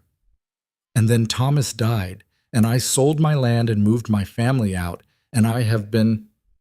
He stopped, looked at the floor. I have been living with that. Ethan looked at him for a long moment. A man carrying a weight that had been getting heavier since August, that had been in the room with him every morning when he woke up. A man who had chosen his family's safety over his friend's life, and would never be entirely sure he'd made the right call because that particular doubt didn't resolve. It just became part of you. I'm not here to judge what you did, Ethan said. You had a family to protect and a credible threat against them. That's not a simple situation. Henderson looked at him with the eyes of a man who had been preparing for condemnation and received something else. I need you to tell me what you saw on the ridge, Ethan said, and I need you to put it in writing. A sworn affidavit, notarized, addressed to the federal marshal in Helena. He paused. Not to the county, not to Harlan's courthouse, directly to Helena. They'll know, Henderson said. If I give a statement... You're already off your land, Ethan said. Your family is already in Billings. Whitmore can't take what you've already given up. He kept his voice level, not pushing, just laying it out plainly. But what you know is the difference between a dead man's records that can be dismissed and a case that holds up in federal court. Thomas kept meticulous records, but he's gone. Briggs has given a statement, but he saw the operation 3 times from a distance. You were Thomas's partner in this. You talked to him. You know what he found and why it was worth killing over." Henderson looked at him for a long time. The horse shifted beside him, patient and warm. "Thomas was my best friend," Henderson said. 20 years. We came out here the same season, different directions, and ended up neighbors by accident." He set the brush down carefully. "I went to his funeral, and I couldn't look at Mara. I couldn't look at his children." His voice went rough. "That's not something a man forgets." "No," Ethan said. "It isn't." Another long silence. "Get me paper," Henderson said, "and tell me how to say it so it'll hold." He had 3 affidavits by the time he rode back to the Dalton Ranch that evening. Briggs's, Henderson's, and a letter from Doc Aldridge himself, written in the doctor's precise hand, attesting to a conversation with Clara Fitch and providing her address in Great Falls. It wasn't testimony, but it was a thread, and threads had a way of unraveling larger things. He had something else, too. Henderson, once he'd started talking, hadn't stopped at his own observations. He told Ethan about a man named Purcell, one of the cutting crew, a man he'd recognized from a season they'd both worked a ranch south of the county years ago. Purcell had sought Henderson out in September, 3 weeks after Thomas died, nervous and wanting to talk. He told Henderson that the crew had been told the Dalton land was legally acquired timber company property, that they'd been paid well and asked no questions. But when Thomas died, 2 of the crew had quit.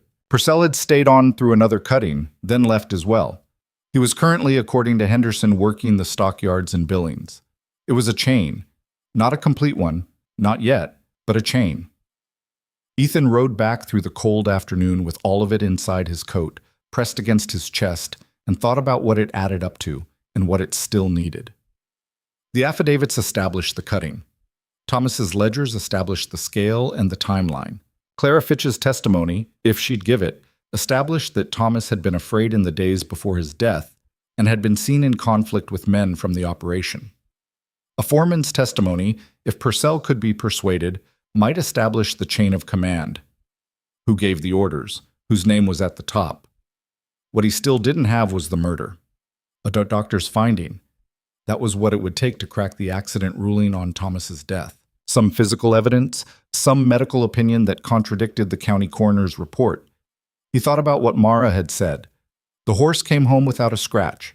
He thought about the original ruling, signed by the county coroner, who was presumably another of Harlan's appointments. He needed someone who had seen Thomas's body. Someone with the training to know what an accidental fall looked like and what it didn't. He knew, before he finished the thought, who that person was. Doc Aldridge had been the county physician before Harlan tried to replace him. He'd been the county physician when Thomas Dalton was brought in on that wagon. He'd been there. He turned Cutter around. He had. It was after dark when he got back to the ranch. He'd been to Aldridge a second time and had come away with something that settled in his chest like a cold, heavy stone. Not because it was unexpected, but because even when you know a thing, hearing it confirmed has its own particular weight. Aldridge had examined Thomas Dalton's body. He'd been the one who'd cleaned him for burial at Mara's request. He'd noted at the time injuries that he considered inconsistent with a riding fall. Specifically, bruising at the base of the skull and at the throat in patterns that suggested that, in his professional opinion, indicated he'd stopped and looked at the wall for a moment before finishing the sentence. That Thomas Dalton had been struck from behind and strangled before his body was placed in the terrain where it was found. He had written this in his notes and had been visited the following day by the county coroner, who informed him that the ruling was accidental death, and by Deputy Crane, who informed him that a man of his age and established standing in the community would do well to focus on the health needs of the living. He had not filed his notes with the coroner's office. He had kept them in his desk for 5 months, in case they ever seemed relevant. He gave them to Ethan with steady hands and the particular calm of a man who has been waiting a long time to hand a burden to someone capable of carrying it. Ethan rode back through the dark with the medical notes folded in his coat beside everything else and thought about Judge Harlan, who had a town named after him and had apparently come to believe that made him larger than the law that had given him his position. He was wrong about that. Men like Harlan were always wrong about that. The law was larger than any one man's appetite for it. And when it turned with the weight of everything it had been ignoring. Mara was waiting up. He'd half expected it. She was at the table with the lamp lit and a cold cup of coffee in front of her, and she looked at his face when he came through the door and read something in it. "Tell me," she said. He sat down across from her and laid it out. Briggs's affidavit, Henderson's statement, Aldridge's medical notes, the name Purcell in the Billings stockyards. All of it, laid on the table between them like cards. She was very still while he talked. She looked at the folded papers but didn't touch them. When he finished, the cabin was quiet. From the loft, the soft sounds of children sleeping. Mara put her hands flat on the table. Her breathing was slow and controlled. "He was murdered," she said. Not a question. She'd known it since August. But there was a difference between knowing and having it stated by a doctor's notes, and he watched that difference move through her face. "Yes," he said. She was quiet for a moment. When she looked up, her eyes were dry and very clear. "What do you need from me?" she said. "I need you and the children to stay close to the ranch for the next 2 weeks," he said. "I'm going to write a letter to the federal marshal in Helena, and I'm going to ask Ellis to get it on the stage, not through the town post office. The stage has a federal mail contract. It can't be held." He paused. "I want to go to Helena personally and deliver the affidavits, but I won't go until I know you have someone here." "I don't need a keeper," Mara said. "I know you don't. But Cord is in the county and Harlan is going to know something's moving against him soon." He held her gaze. "I'm not asking because you can't manage. I'm asking because I've seen what happens when men like Cord decide to move fast." She held his gaze for a moment. Then she looked at the table. "Tom Briggs," she said quietly. "What about him? Would he come back?" She paused. "Not as a hired hand, just... He knows the land. He knows the area. If he was here..." "I'll ask him," Ethan said. She nodded. She looked at the papers on the table again. "Thomas worked on those records for 3 months," she said. "He stayed up late. He got up before light. He thought about nothing else. He was so careful, so certain that if he just got it to the right people..." She stopped. Her jaw tightened. "He was right," Ethan said. "It just took longer than it should have." She looked at him across the lamp. Her face in the warm light was tired and strong and something else, something he didn't examine directly. "Why did you come back?" she asked. "Not about tonight, not about the affidavits, about the first day, the fence post, cutter tied back at the rail." He thought about how to answer that honestly. "Caleb's hands," he said, "around my boot." He paused. "I don't know how to explain it better than that." Mara looked at him for a long moment. "You don't need to," she said.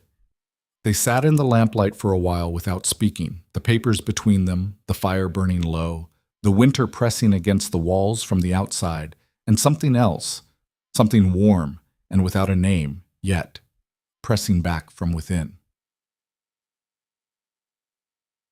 He wrote the letter to the Helena Marshal's office the next morning, 4 pages in his careful lawman's hand, laying out the case in the plain factual language he'd learned to use in affidavits and court documents.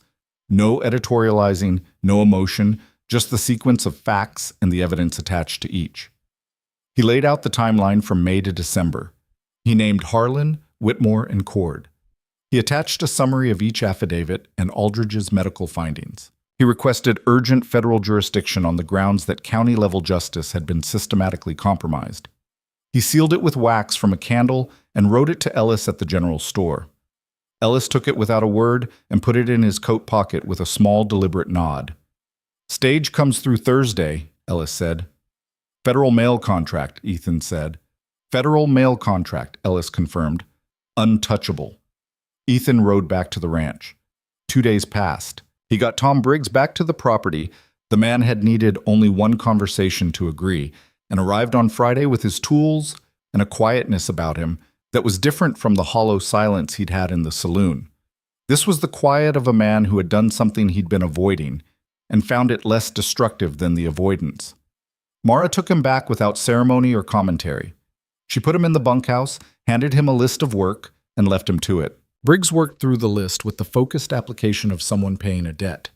The days had a rhythm: work in the morning, the children's lessons in the afternoon, evenings that stretched long and quiet around the fire.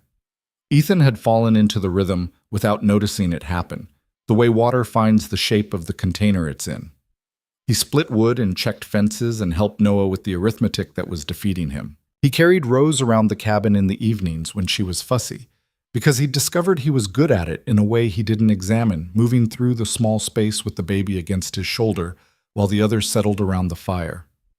Lena watched him do this one evening from the loft ladder, her face thoughtful.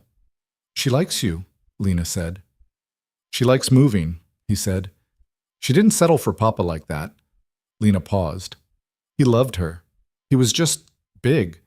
She found him alarming. She watched Rose's small fist open and close against Ethan's collar. "You're good with her." "I had a daughter," he said, before he decided to say it. The loft ladder creaked as Lena went very still. He kept moving, the small rhythmic walk that kept the baby quiet, and waited for the silence to do whatever it was going to do. "What happened?" Lena said softly. "She died," he said. "Her mother, too. Fever, 2 winters ago." He kept his voice even. "She was 3 years old. Her name was Grace." The fire popped. Rose made a small, contented sound. "I'm sorry," Lena said, with the quiet directness of a girl who didn't offer condolences lightly and meant this one absolutely. "Thank you," he said. He hadn't said Grace's name out loud in almost 2 years. He'd thought it thousands of times, but saying it was different. Saying it made it real and present and true rather than something buried in a Kansas graveyard. He'd expected it to cut. Instead, it just sat there. The name and the fact of her, the 3 years of her, held without the acute physical pain that had made him afraid to speak it. He thought about that later, lying on the pallet in the dark. The way it had come out, not like a wound reopening, but like a door, briefly opened, showing a room that was still there, still furnished with everything it had always held, but bearable now in a way it hadn't been. He thought about Caleb's hand in his at the barn gate. He thought about the way Mara's face looked in the lamplight when she was reading Thomas's records, that absolute fierce concentration, and the way she'd said, "I will not leave with the certainty of a woman who had decided what she was." And that was the last category of thought he put firmly away and went to sleep. The trouble came on the 11th day. It came in the form of a sound. Horses, more than 2, coming fast from the road. Not the deliberate pace of Whitmore's visit. This was different, and Ethan was on his feet and at the door with his hand on the frame before the sound fully resolved. 4 horses. 4 riders, coming into the yard at a pace that was just short of a gallop, pulling up hard at the gate in a way that sent snow flying and was designed to be seen from the house. Crane was there. Whitmore was there. The other 2 were men Ethan didn't know. Broad, working men, not lawyers. And in front of all of them, sitting a big bay horse with his arms easy at his sides as though he had all the time in the world, was a man Ethan recognized from Ellis's description without needing an introduction. Cord was perhaps 35, built in the shoulders like a man who had done hard physical labor his whole life and had used the results deliberately. His face was unremarkable until you looked at the eyes, which were the color of old iron and had the same absence of warmth. He sat the horse the way men sit horses when riding is as natural as standing, and he looked at the cabin door, at Ethan in the frame, with the steady, evaluating patience of a man who has found what he was looking for and is deciding how to proceed. Mara appeared behind Ethan's shoulder. He felt her presence without turning. "Mrs. Dalton," Whitmore called from his horse. His voice was different today, not the smooth, rehearsed concern of his last visit. Flatter, more direct.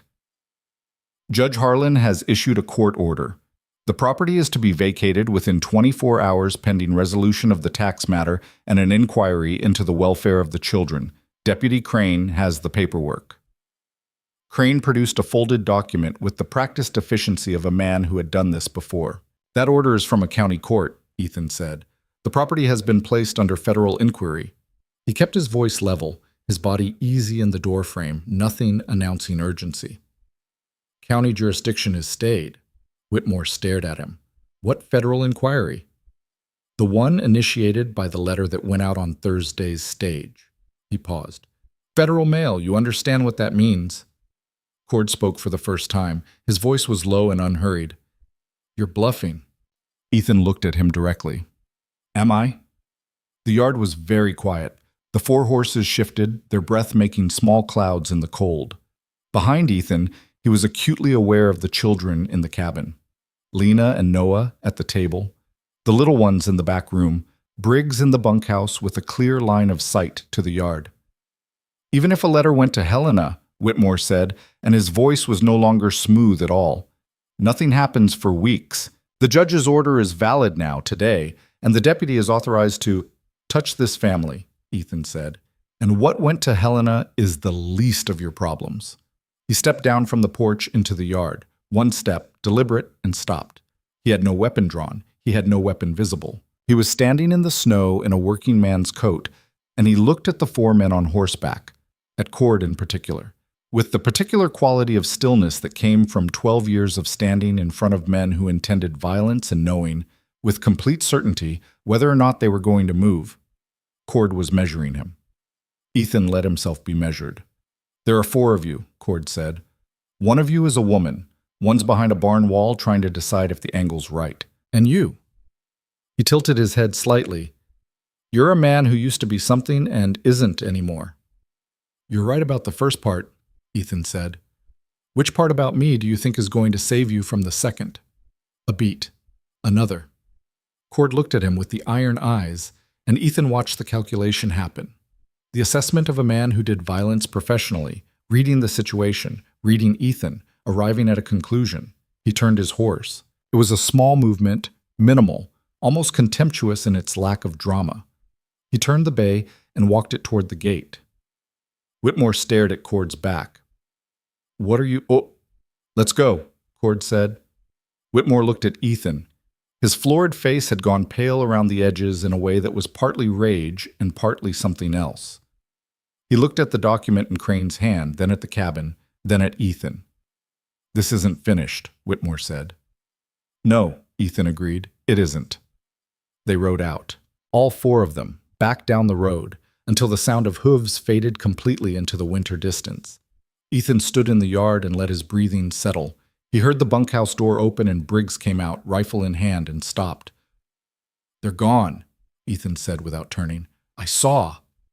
Briggs lowered the rifle. "That man, the one in front, Cord, he's not done." "No," Ethan said. "He's not." He turned back to the cabin. Mara was still in the doorway. The children were arranged behind her in a cluster.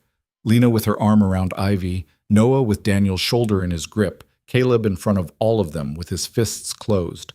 Mara's face was controlled, every line of it deliberate, but her eyes, when they found his, were bright with something. "That bluff about the federal inquiry," she said.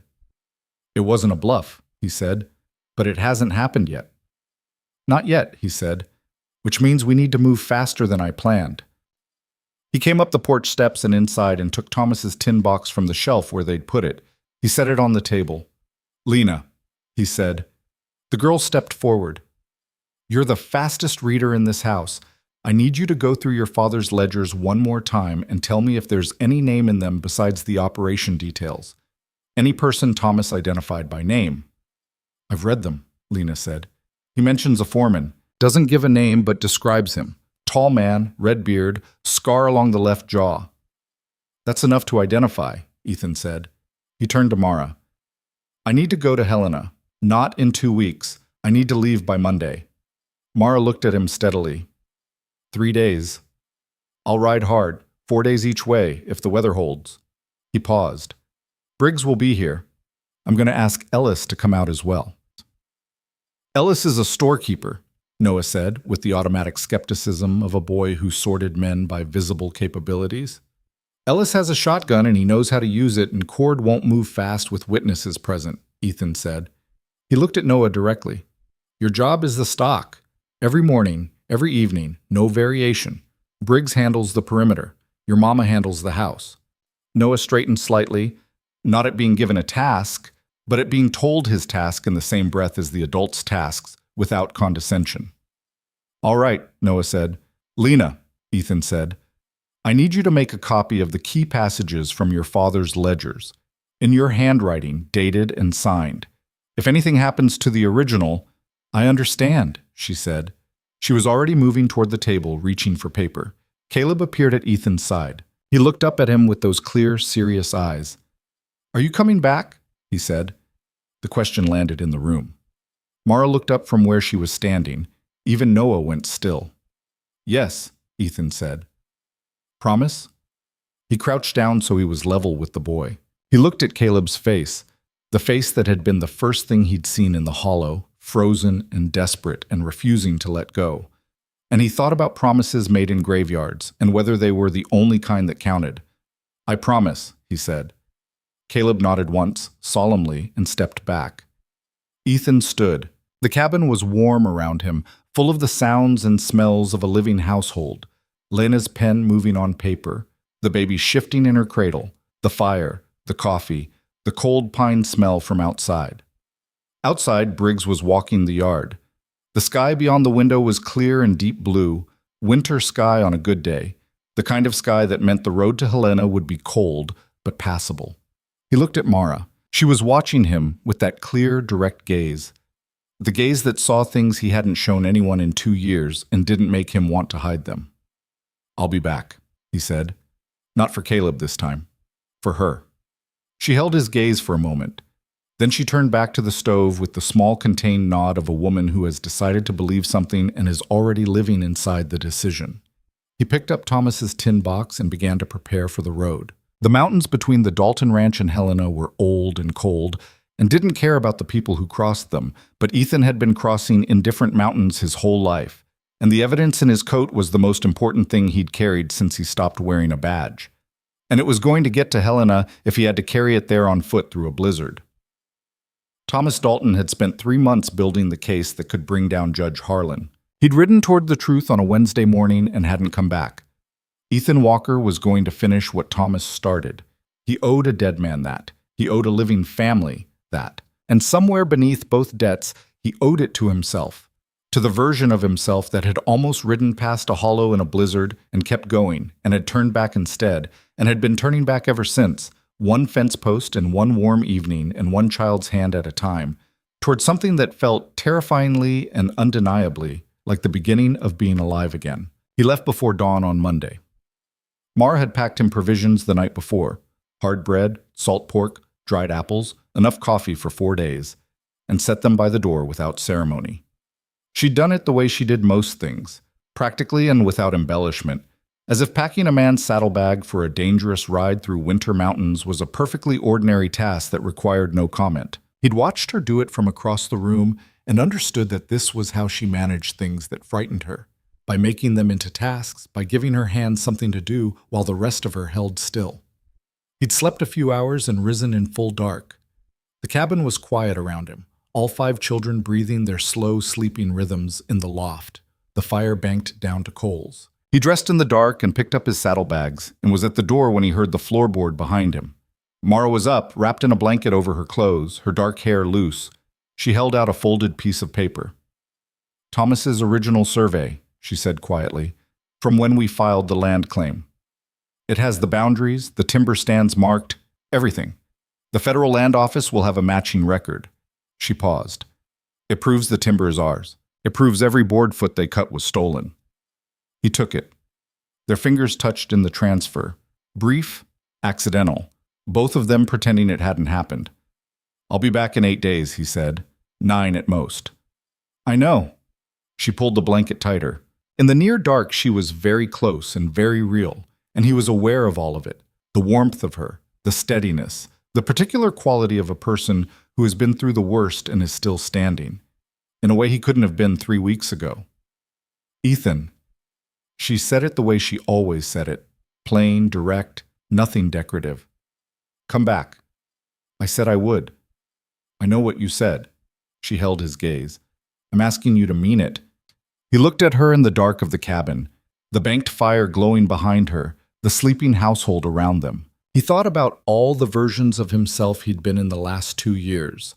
The man riding north with nowhere to go, the man shoveling the gravel of his own heart, the man who had nearly ridden past a hollow in a blizzard and kept going. And he thought about how all of those versions had led here, to this doorway, to this woman asking him for the only kind of promise that matters. Not the words, but the intent inside them. "I mean it," he said. She nodded once. She didn't touch him, and he didn't touch her. And both of them understood that this was the right distance for now, for this moment, before everything had been settled and decided. He went out the door into the pre-dawn cold and untied Cutter from the post and rode north. Behind him, through the cabin window, the faint glow of the lamp she lit stayed visible for a long time. The road to Helena was 4 days of hard riding through country that January had locked down into something austere and absolute. The mountains didn't soften for winter.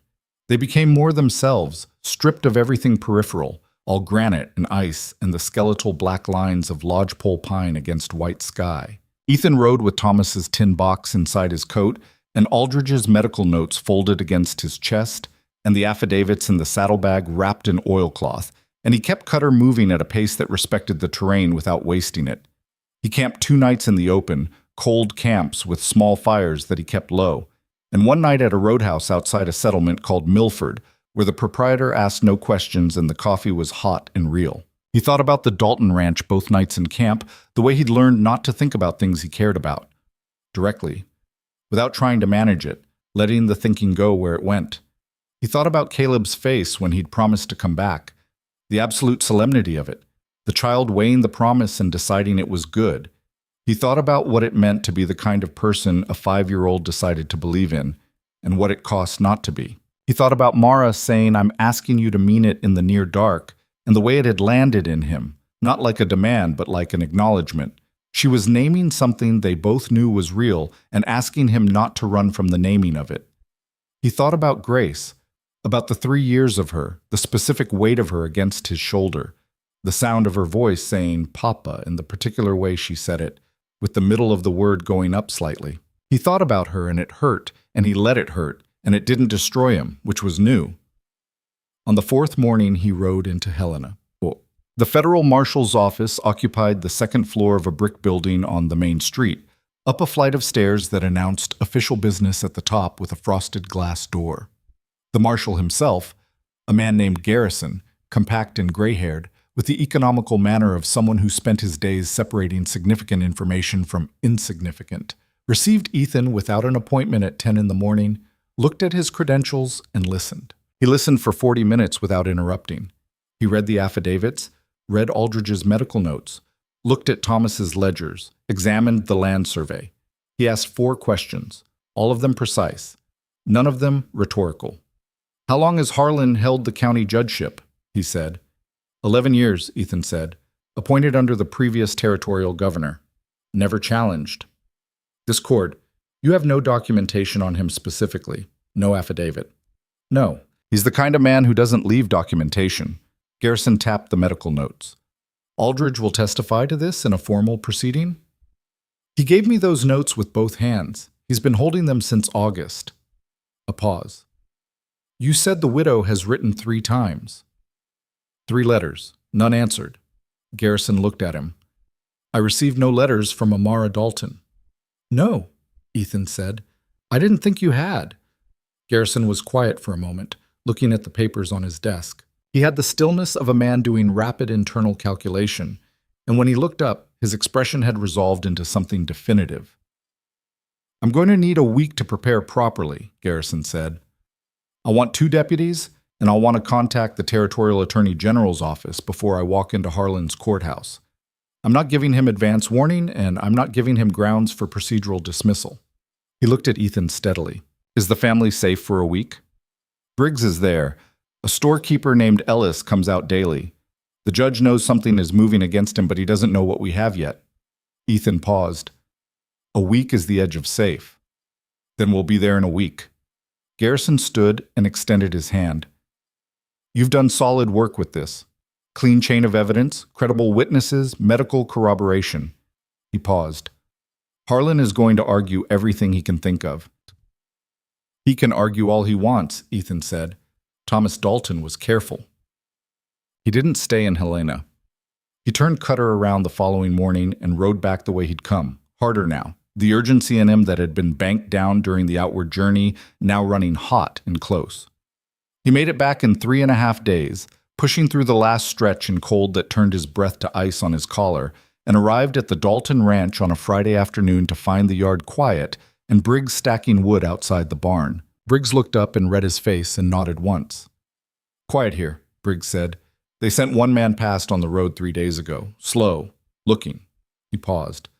I let him see me. Good. Ellis has been here every afternoon. Noah's been decent with the stock. The family? All well? Briggs paused. Mara's been keeping the children's lessons going like normal. She's a steady woman. Yes, Ethan said. She is. He put Cutter up and went inside. The cabin was warm and bright and smelled of bread. Ivy and Daniel were at the table with their lesson books. Lena was by the fire with the baby. Noah was somewhere outside. He could hear him in the yard. And Caleb was off the bench and across the room before Ethan fully cleared the doorway, wrapping both arms around Ethan's leg with a force that was nearly sufficient to take his balance. He put his hand on the boy's back. You came back, Caleb said into his coat. I said I would. I know. He pressed his face against Ethan's leg for a moment longer, then pulled back and looked up with those creek-water eyes. Did you fix it? Started to. Caleb considered this with characteristic seriousness. How long does finishing take? About a week. That's a long time. Some things take a long time, Ethan said. Doesn't mean they don't get done. Caleb absorbed this and returned to his bench, apparently satisfied with the philosophical flexibility of a child who has decided the answer is adequate. Mara came in from the back room. She stopped when she saw him. Something moved through her face, fast, complex, immediately controlled, and then she was across the room with her hands on his arms, checking him the way you check a person for damage when they've been out in dangerous country, and the touch was so plainly practical and so plainly also something else that they both held very still for a moment. She dropped her hands, stepped back. You look frozen. Had worse. Sit down. There's soup. She turned back to the stove with the precision of a woman putting herself back together, and he sat down and was warm and thought that for the first time in 2 years, he understood completely why people came home. He told her about Garrison that evening, after the children were in the loft. She listened with her hands around her coffee cup, not moving, taking it in piece by piece. A week, she said when he finished. Maybe 8 days. He was thorough in his preparation. That's what you want. And Harlan doesn't know what's coming. He knows something is moving. He doesn't know what we have or who's involved. Ethan paused. When Garrison arrives, it'll move fast. He'll bring territorial authority. Harlan won't be able to stall with local procedure. Mara looked at the table. Will it be enough? To really end it? Thomas built a solid case. Aldridge's testimony breaks the accident ruling. That's the center of everything. Once the murder is formally under investigation, the timber operation follows, and the tax liens and the intimidation and all the rest of it collapse underneath. He paused. It won't be over in a day. There'll be proceedings. It'll be months before everything is fully resolved. But the power he holds over this county, that ends the moment federal jurisdiction is established. She was quiet for a long moment. Thomas would have been glad, she said, that it was done right. With real evidence, real witnesses, he cared about that. Doing things the right way. She looked up. He wouldn't have wanted it any other way. He was a careful man, Ethan said. He built something that held. She nodded. Then, with the particular effort of a person changing emotional registers. The children have been asking about Christmas. It's in 4 days and I've done nothing to prepare. What do they want? Caleb wants a carved horse. I have no wood that's right for it. She almost smiled. Ivy wants sugar cookies, which I can manage. Noah wants things to be normal, which I can't promise him yet. She paused. And Lena wants her father back, which breaks my heart every day. Ethan looked at the fire. The pine branches, he said. Ivy mentioned cutting them from the tree by the creek. Yes, Thomas always did that. He stood up. I'll do it in the morning. And I saw a piece of close-grained pine in the barn that would carve, small enough for a horse. He looked at her. I'm not much of a carver, but I had a cellmate once in Wichita for a week who was very good. He showed me enough. She looked at him. You were in jail? For a week.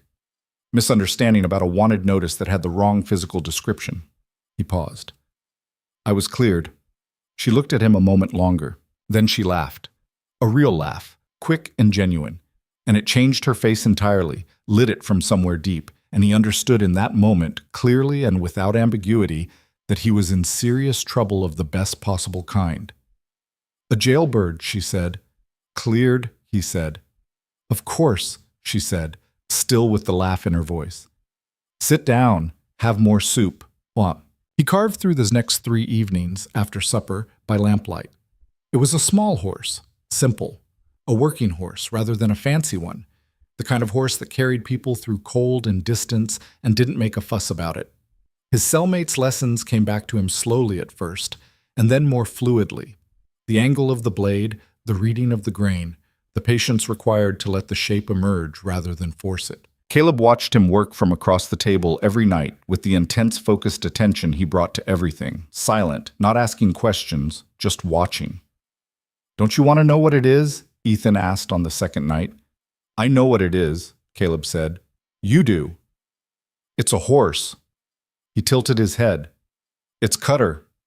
Ethan looked at the piece in his hand. He supposed it was Cutter. The Roman nose was coming out in the shape of the head without him having intended it. "How'd you know?" he said. Caleb shrugged with the magnificent economy of a 5-year-old explaining the obvious. "Because you'd make what you know." Ethan looked at the boy and thought about that for a moment. "You're pretty sharp," he said. Caleb accepted this without false modesty. "Mama says I notice things." He finished the horse on Christmas Eve and put it away.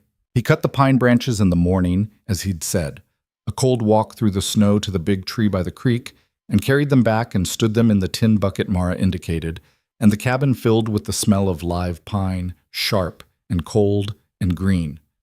And something in all the children's faces shifted when it hit them, a memory of other years, other Christmases, their father alive and the world intact. Lena went very still for a moment, breathing it in. Then she looked at Ethan with clear eyes and said very quietly, "Thank you." He nodded and went back outside to the woodpile before anyone could see his face. Christmas passed with the particular bittersweet quality of holidays in households that have lost someone. The happiness real, the absence also real, both things true at the same time. Mara made the sugar cookies, and the children were happy in the immediate physical way of children with sugar and small gifts and no school. Ethan gave Caleb the carved horse after breakfast, set it on the table in front of him without ceremony. Caleb picked it up and turned it in his hands and looked at it for a long time without saying anything. Then he looked up at Ethan. "This is the best thing I have," he said. Ethan looked away. "It's just a carving." "No, it isn't," Caleb said with complete certainty, and put the horse in his shirt pocket against his chest. Mara gave Ethan a pair of gloves she had made. He hadn't known she was making them, hadn't seen the work, and she put them on the table in front of him after breakfast with the same lack of ceremony he'd used with Caleb. They were good gloves, leather outside and lined with wool, made to last. He picked them up. He looked at the work in them, the stitching, the care, the fact that they were exactly his size. "You measured my hands," he said. "I measured your old gloves," she said, "while you were cutting wood." He looked at her. She held his gaze with that direct, unbothered look, not making it more than it was, not pretending it was less. He put the gloves on. "They fit," he said. "I know," she said, and turned back to the stove. Garrison arrived on a Wednesday, 8 days after Ethan's return from Helena, and he brought with him 2 federal deputies, a territorial prosecutor named Vance, who had the lean, hungry look of a man who had been waiting for a case like this, and a document signed by the territorial governor suspending Judge Harlan's judicial authority pending federal investigation. They rode into Harlan Creek at 9 in the morning and went directly to the courthouse. Ethan rode with them.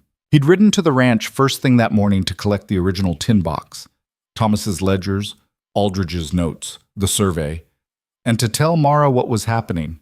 She'd listened and then done a characteristic thing. She'd taken her coat from the peg. "I'm coming," she said. "Mara, he killed my husband," she said very clearly. "I have the right to be in that room." He looked at her for a moment. Then he looked at Lena, who was already moving toward the baby's cradle. "We'll be fine," Lena said, with the absolute composure that had gotten the family through a Montana winter alone. "Go." They rode into Harlan Creek side by side, Ethan and Mara, and Ethan thought about how he'd ridden into this town the first time on a gray Thursday morning trying to look like nothing, and now he was riding in beside the widow and carrying a dead man's case toward its conclusion. The main street was cold and quiet. Ellis was at the door of his store as they passed and gave Ethan a single nod. Doc Aldridge was on the boardwalk outside his office, already coated and hatted, apparently having been told to expect this. The courthouse was lit and staffed. Whitmore was there when they came in, and the look on his face when he saw the federal credentials and the governor's document and Ethan and Mara behind them was the look of a man watching the floor he has been standing on begin to give way. Crane was there. He looked at Ethan and made a small, complicated calculation and stepped aside. Harlan himself was in his office. Garrison had sent one of his deputies ahead to make sure he stayed there. Ethan had built a picture of Judge Harlan in his mind over the preceding weeks, a composite assembled from Whitmore's manner and the courthouse building's statement of itself, and the 11 years of unchallenged authority and the price that had been paid to maintain it. He'd expected something large and imposing, something that looked like what it had done. The man behind the desk was perhaps 60, thin, with a scholar's stoop and a careful, intelligent face that had organized itself into an expression of dignified affront. He looked at Garrison's credentials and the governor's document with the controlled attention of a man who has spent decades reading legal language, and he didn't show anything for a long moment. Then his eyes went past Garrison to Mara. She was standing straight in the doorway of his office, her coat still on, her dark hair pulled back, her face absolutely composed. She was looking at him with the clear, steady eyes of a woman who had been waiting 5 months for this moment and had spent every one of those months getting ready for it. Whatever Harlan saw in her face, or in what stood behind her, the weight of everything that had been built against him, made something shift in his, something small and irreversible. "Judge Harlan," Garrison said, "I have a federal warrant for your arrest and a suspension of your judicial authority signed by the territorial governor. I need you to come with me." "On what charges?" Harlan said. His voice was steady. "Conspiracy to commit fraud, obstruction of federal process, illegal appropriation of private property resources." Garrison paused. "And complicity in the murder of Thomas Dalton." The room was very quiet. "I'd like to speak with an attorney," Harlan said. "Of course," Garrison said. "You'll have that opportunity." Harlan stood. He buttoned his coat with precise, unhurried movements, the gestures of a man maintaining a form of dignity because it is the only thing left to maintain. He did not look at Mara again as they took him out. Whitmore was arrested in the hallway. His dignity was less intact than Harlan's. He tried to argue, and then tried to deny, and then went pale and silent in the way of men who have never seriously believed they would be held accountable for anything. Crane was not arrested. Garrison had spoken with him privately for 20 minutes beforehand, and whatever passed between them left Crane looking like a man who had been offered a door out of a burning building and had the wit to take it. He had, it turned out, kept his own records. A careful man for a reason, as it happened. He'd understood for some time that Whitmore and Harlan might eventually need someone to land on. Cord was gone. His room at the boarding house was empty, his horse gone from the livery. He had apparently left sometime the previous night, which meant he'd known or suspected something was coming. Garrison noted it and moved on. A man like Cord leaving the county was, in its own way, a kind of resolution.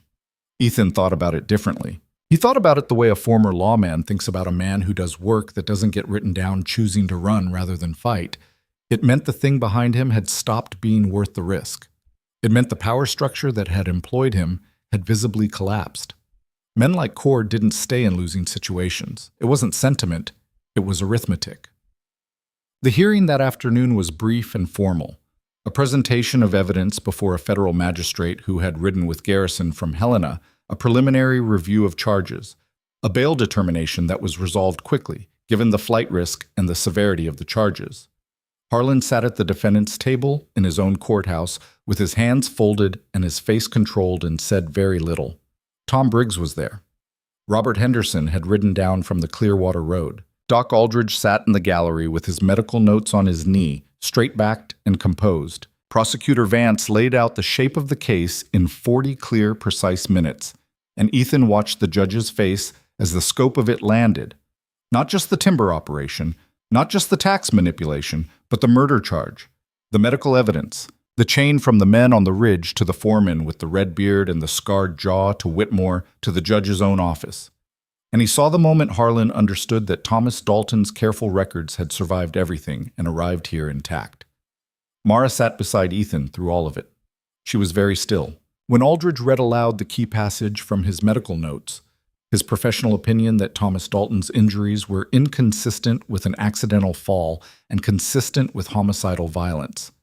She put her hand flat on the table in front of her and pressed it down hard, and Ethan put his hand over hers without thinking, and she turned her hand and held on, and neither of them moved for the rest of the hearing. When it was over and the room was breaking apart into voices and movement, she didn't pull her hand away immediately. She sat very still for a moment. "He'll be tried," she said. "Yes." "And convicted."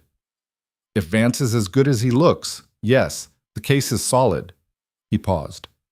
"Thomas built it solid." She nodded. Her hand was still in his. "And the land?" "The lien is void. It was fraudulently obtained. Garrison's office will file the paperwork. It might take 2-3 months to clear formally, but there won't be any more payments. The timber operation is seized and the property rights revert to you."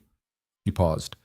"A man named Purcell in the Billings stockyards is going to be a material witness. He'll testify about the cutting operation in exchange for immunity. When he does, it closes the last gap in the evidence chain." "I don't know a Purcell," she said. "He knew your husband. He's the reason the case goes from very strong to airtight." She absorbed that. Outside in the hall, voices were loud and overlapping, the sounds of a town reckoning with something it had known and not known at the same time. Ethan had seen this before in other places, the particular noise of a community discovering that the thing it had been afraid of was over. It had a specific quality, that noise, relief wearing the mask of outrage. "People will talk," Mara said. "The town. They ignored us all winter. Now they'll have opinions." "Yes," he said. "They will. I don't know how I feel about that." "You don't have to feel any particular way about it." He looked at her. "They didn't help when it cost them something. That's a fact. What they do now is a separate fact. You don't have to make those facts mean the same thing." She looked at him. "When did you get wise?" "I've been wrong about most things for most of my life," he said. "Occasionally I happen on something true. I try to remember it." She almost smiled. She withdrew her hand slowly, not abruptly, and stood and put her coat back on. He stood beside her. Through the courthouse windows, the late afternoon light was coming in pale and gold, the particular light of a January day that has decided to be generous for once, and it lay across the floor of the room where a man had just been formally charged with her husband's murder, and it was cold and clean and indifferent to the human weight of the moment, and somehow exactly right. They walked out of the courthouse together into the main street of Harlan Creek, and the winter air hit them both like cold water after a long enclosed space, and she breathed it in with her eyes closed for a moment. "I need to get back to the children," she said. "I'll get the horses." She opened her eyes. She was looking down the street, past the feed merchant and the livery and the courthouse clock, past all of it, toward the road that went east and north to the ranch, to the ridge with the ponderosa pines standing in their quiet hundreds, to the cabin with the lamp in the window and the pine branches in the tin bucket, and 5 children who had been promised that the world would get better.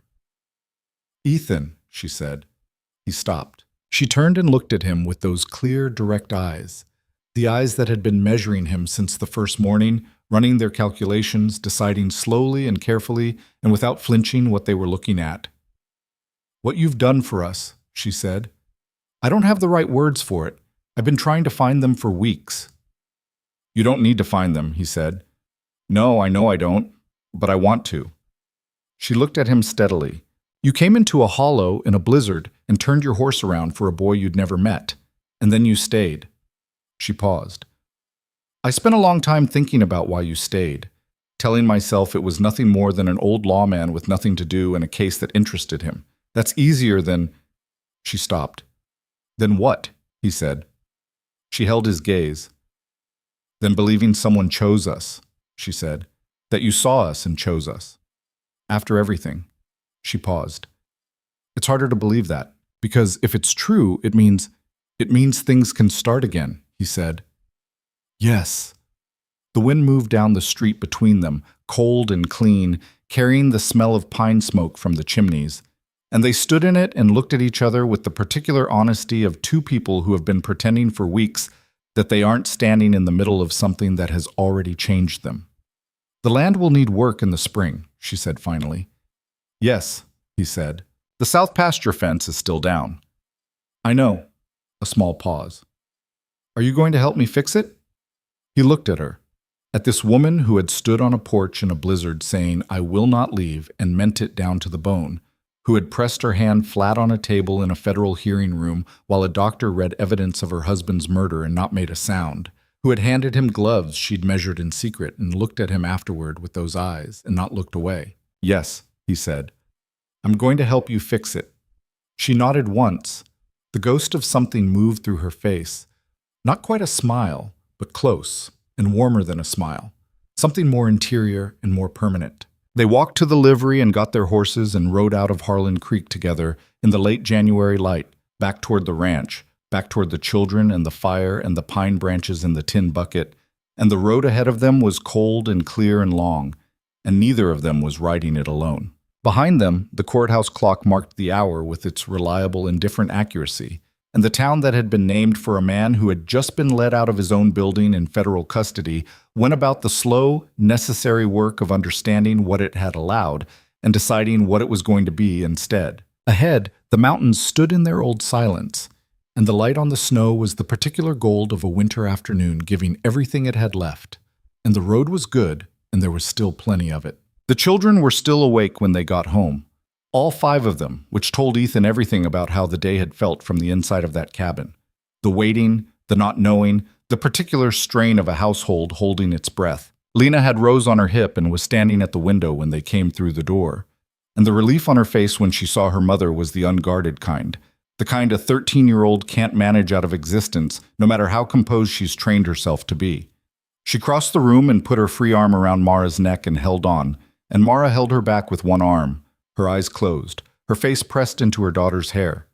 Nobody said anything for a moment. The fire was going strong. Lena had kept it well, and the cabin was warm, and the pine branches in the tin bucket filled the air with their sharp, living smell, and Ethan stood just inside the door and let the moment be what it was. Noah was at the table. He was watching Ethan with those calculating eyes, reading him. "Is it done?" he said. "The arrest is done," Ethan said. "The trial will take a few months, but the judge has no more authority in this county, and the land is yours." Noah absorbed this. His jaw worked once. He was 11 years old and he had been carrying something adult-size for 5 months, and Ethan watched him put it down now. Not all at once, not dramatically, just the slow, careful lowering of a weight by someone who has been holding it long enough that letting go required its own kind of effort. "Papa's records worked," Noah said. "Every word of them." Noah looked at the table. His throat moved. Then he stood up and walked past Ethan to the door and went outside. And through the window, Ethan could see him standing in the yard in the cold dark with his face turned up, and he stayed out there for about 3 minutes and came back in with red eyes and a composure that was entirely his own and sat back down at the table. Nobody mentioned it. That seemed right.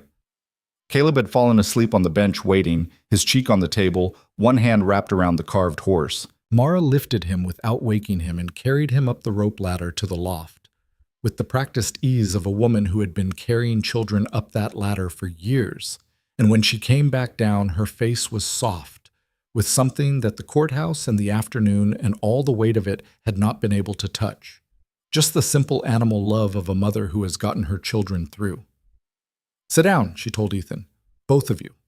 She fed them and didn't talk about the day, and he understood that she needed one evening to just be in her house with her children around her before she could think about what came next.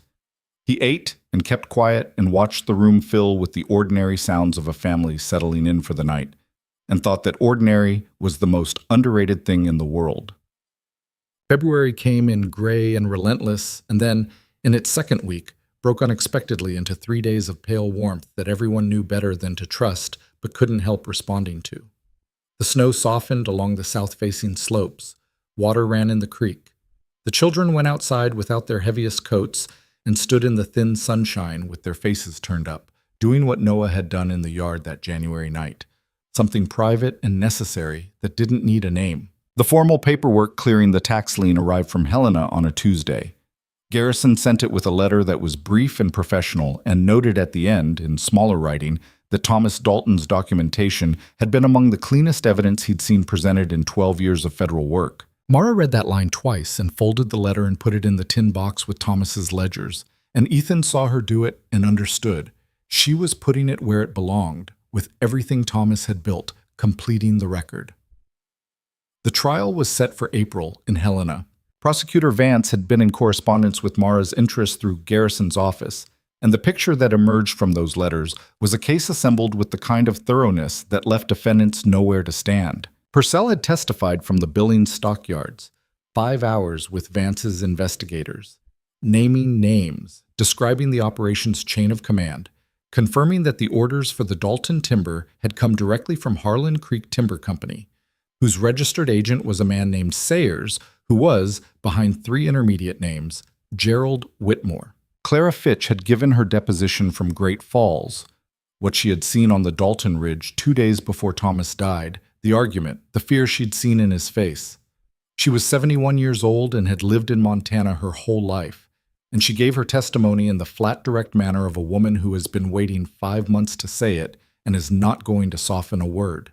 Henderson's affidavit, combined with Briggs's, established the cutting operation independently of Thomas's records.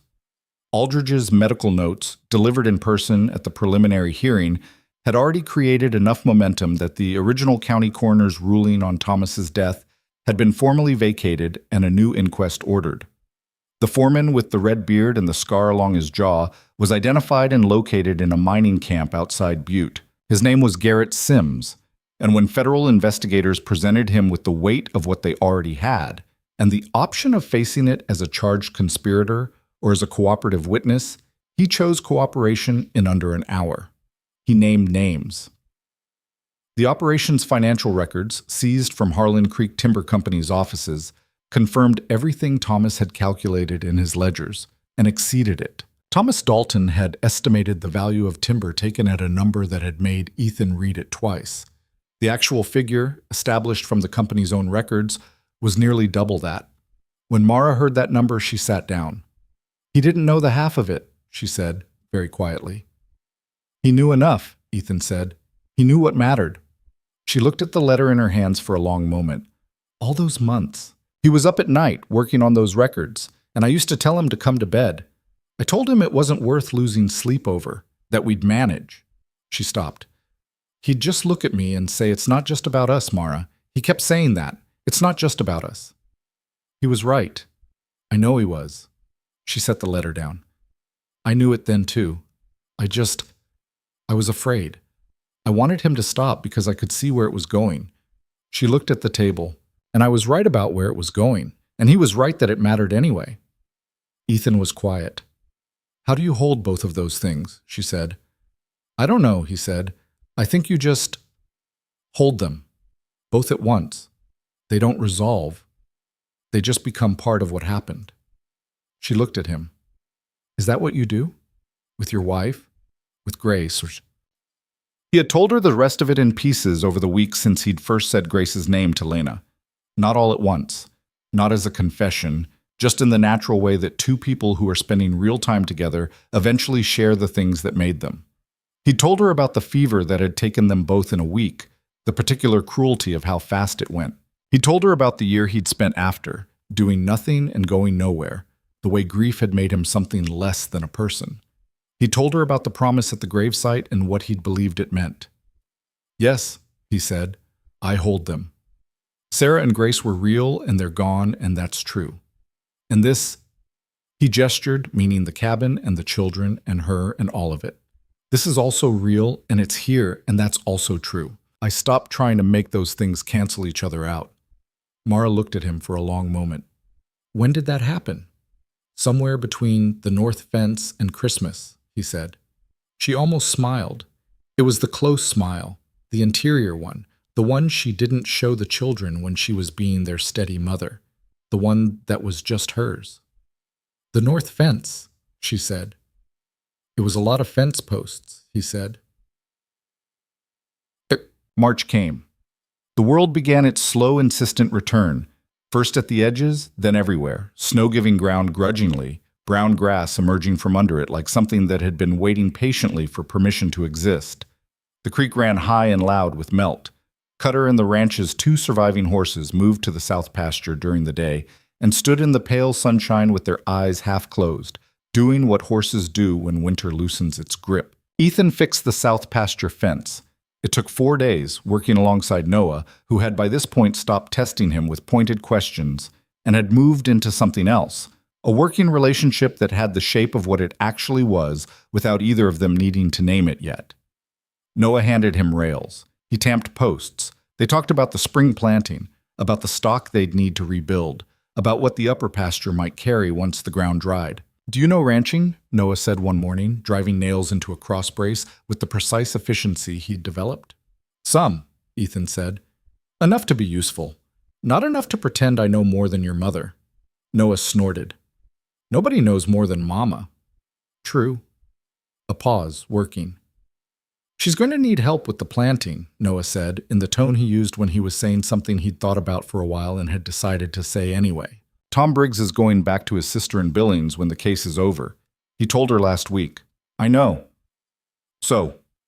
Noah drove the last nail flush. "You staying?" Ethan looked at the fence line stretching east along the ridge, the ponderosa pines above it standing tall and quiet in the March morning, Thomas Dalton's timber, his children's inheritance, the thing he had died protecting. "That's not my question to answer alone," Ethan said. Noah looked at him directly. "I'm asking you," he said. "Not Mama. I'm asking you." Ethan looked at the boy, 11 years old, trying to be the man of the house in the way of boys who have been shouldering something too heavy and are slowly, carefully learning to put it down only when someone worthy steps up to share the weight. He'd been watching Ethan for months, running his calculations, arriving apparently at a conclusion. "Yes," Ethan said. "If I'm wanted, yes." Noah looked at the fence. He picked up the next rail. "You're wanted," he said, in the matter-of-fact tone of a boy who has made a decision and sees no reason to make a ceremony of it. They kept working. Halt. The trial of Judge Caleb Harlan, called in the Helena Territorial Courthouse on the 14th of April, lasted 9 days and ended with a conviction on all primary charges: fraud, conspiracy, illegal appropriation, obstruction of federal process, and complicity in the murder of Thomas Dalton. Whitmore was convicted on 5 counts. Sayers, the timber company agent, took a plea that put him in the territorial prison for 8 years. 3 members of the cutting crew who had not cooperated received lesser sentences. Garrett Sims, the foreman, received immunity in exchange for his testimony and left the territory. Harlan was sentenced to 22 years. He was 60 years old.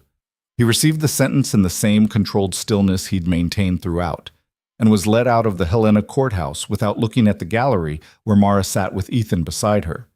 Mara had insisted on attending the sentencing. Ethan had driven her to Helena in the ranch wagon, a 2-day trip, the road finally passable, and Garrison had arranged accommodation. The children had stayed at the ranch with Lena in charge, a responsibility she'd accepted with the composed authority of someone who had been preparing for it since January. When the sentence was read and the room broke apart into voices, Mara sat very still, very oryx. She had her hands in her lap, and her eyes were forward, and she was doing something internal that Ethan didn't interrupt. He sat beside her and let her have it. After a while, she said, "It won't bring him back." "No," he said. "I knew it wouldn't. I knew that from the beginning." She paused. "But there's something, knowing it was seen, that it was named correctly, that it didn't just disappear into a county record as an accident." She looked at the front of the empty courtroom. "Thomas didn't disappear. That matters." "Yes," Ethan said. "It does." "He would have been glad of the 9 days," she said, with a small private sound that was almost a laugh. "He would have read every word of the transcript. He would have stayed up nights going over the details." She paused. "He loved getting things right." "He did get it right," Ethan said. "He just didn't get to see it." She turned her head and looked at him, and whatever she saw in his face made her reach over and take his hand. Deliberate, unhurried, not an accident this time, and hold it for a moment. "Thank you for finishing it," she said. He held her hand and didn't say anything, because there wasn't anything to say that would add to what was already fully present in the room between them. And they had both learned over the preceding months that some things were diminished by words rather than completed by them. Uchum. Spring arrived at the Dalton Ranch the way it always arrived in Montana. Not gently, but with the blunt insistence of a season that had been waiting and was done waiting. The fields came alive in the particular urgent green of northern springs, that vivid, almost painful color that made everything look new regardless of how long it had been there. The creek sang. The ponderosa pines on the ridge shook off the last of winter and stood in the morning light with the massive, patient presence of things that had seen a great many winters and expected to see many more. Ethan planted the south field in the first week of April, working the ground with a hired team from the Clearwater farm, turning soil that hadn't been properly worked in 2 seasons. It was hard work, physical and repetitive, and exactly what he needed, and he worked it with the focused satisfaction of a man doing something real with his body while his mind settled into the new shape of things. The new shape of things was this. He was still at the Dalton Ranch. He had moved from the pallet by the fire to the bunkhouse in February, a formality that the children accepted with the philosophical flexibility they brought to most things, but which had mattered to him, a question of rightness, of not taking more than he'd been offered yet. He ate with the family. He worked the land. He was present in the evenings when the children did their lessons, and Mara read aloud from the 2 books she owned, and the fire went low and warm, and the cabin held its circle of light against the dark. He was happy. He recognized it slowly, the way you recognize a smell from a long time ago. Gradually, and then all at once, and then with the particular quality of something that has been present for a while before you noticed it. He wrote a letter to the cemetery in Abilene, not to anyone, just to the place. He asked the caretaker there to see to the maintenance of the plot, and sent money for it, and said what he had to say to Sarah and to Grace in the private language of a man addressing the most important people of his life. And he told them he was well, and that he had found something he hadn't been looking for, and that he thought they would have understood. He didn't expect to stop missing them.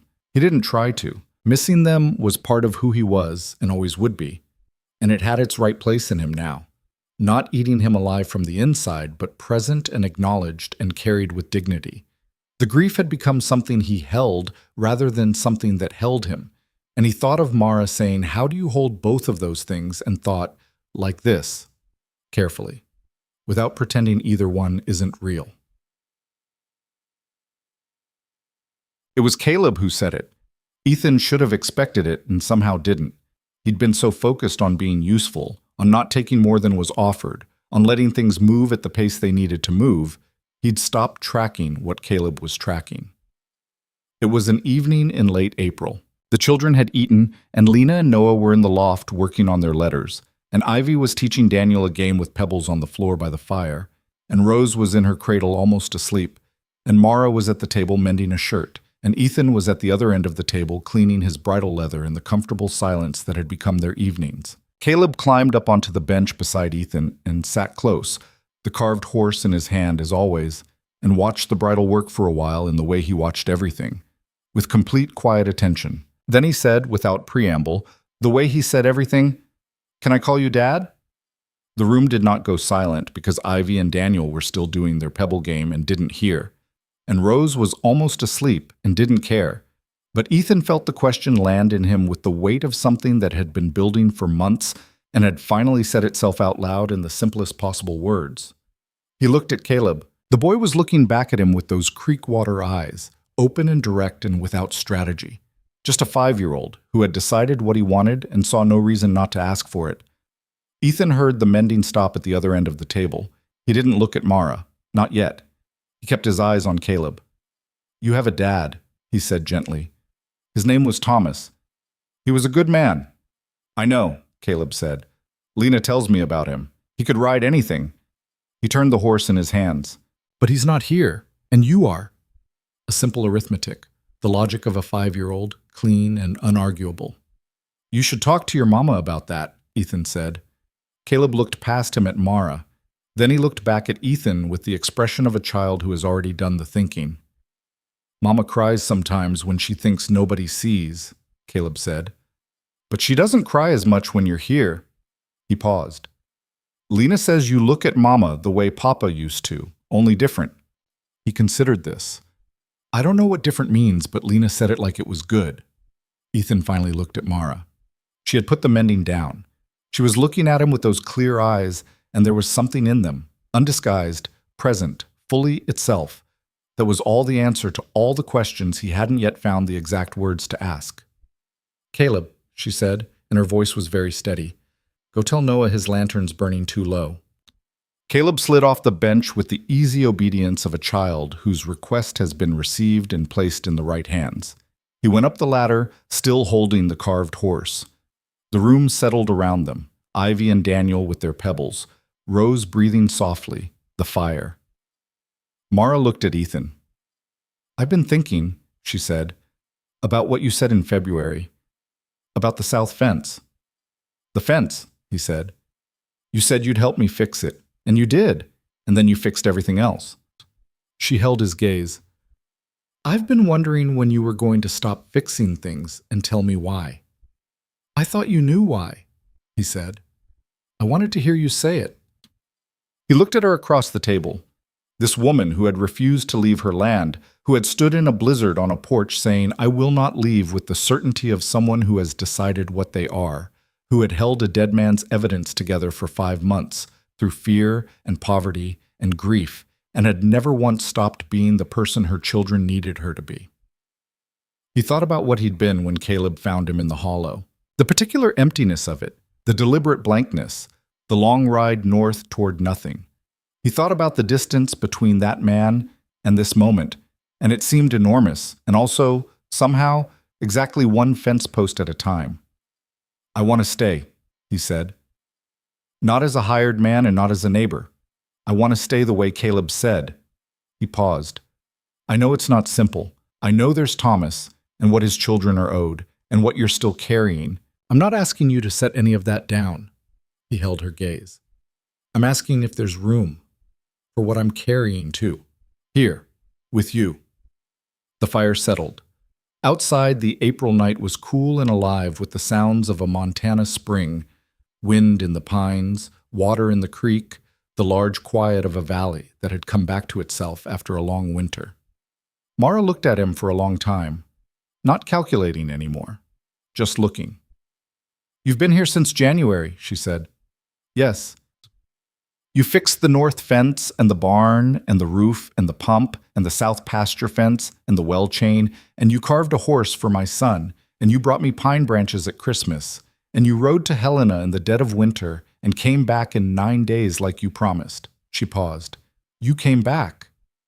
"I said I would." "I know." She stood up from her end of the table and walked to his end and sat down beside him on the bench, close, and looked at him directly from a foot away. "I'm not good at easy things," she said. "I'm not a woman who says things she doesn't mean or means things she doesn't say." "I know," he said. "So when I tell you that I've been trying very hard not to need you," she said, "and that it stopped working sometime in February, and that I'm done trying, I need you to understand that means something permanent." She held his gaze. "I don't do temporary. I don't do halfway."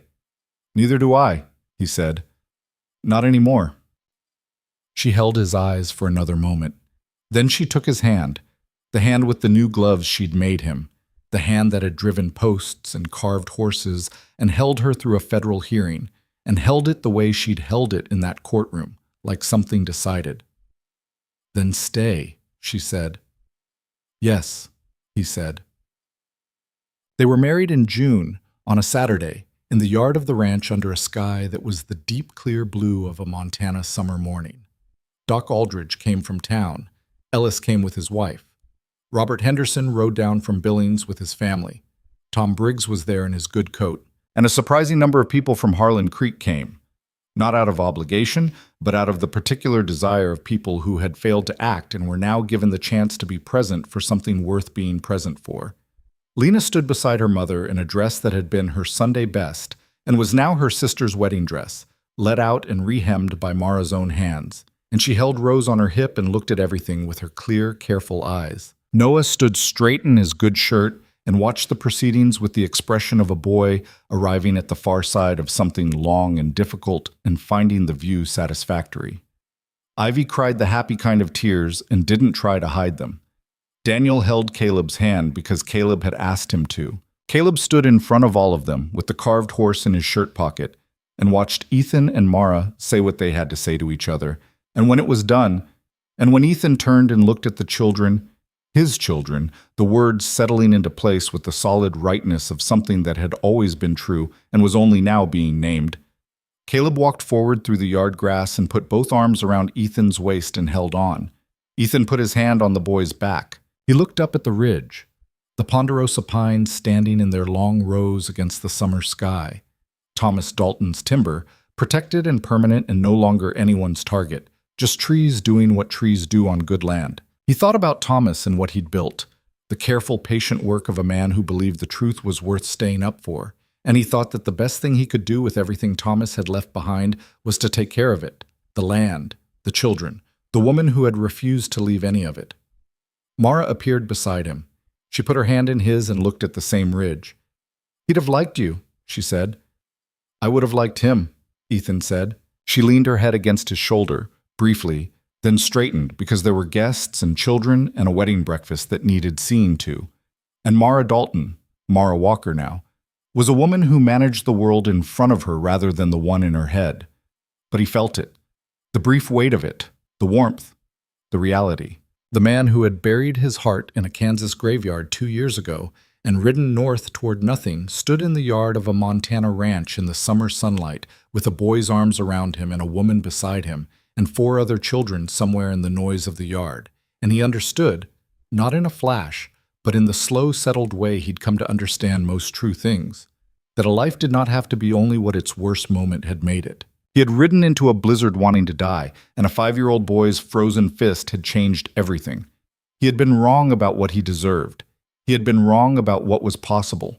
He had been wrong, most of all, about the idea that a heart, once broken down to its foundations, could not be rebuilt into something sturdier and more honest than what it had been before. Caleb finally let go of his waist and looked up. "Dad," he said, just trying it, just saying it plain, the word landing in the June morning like something that had always belonged there. "Can we eat now? Ivy says there's cake." Ethan looked down at him. "Yes," he said, "we can eat now."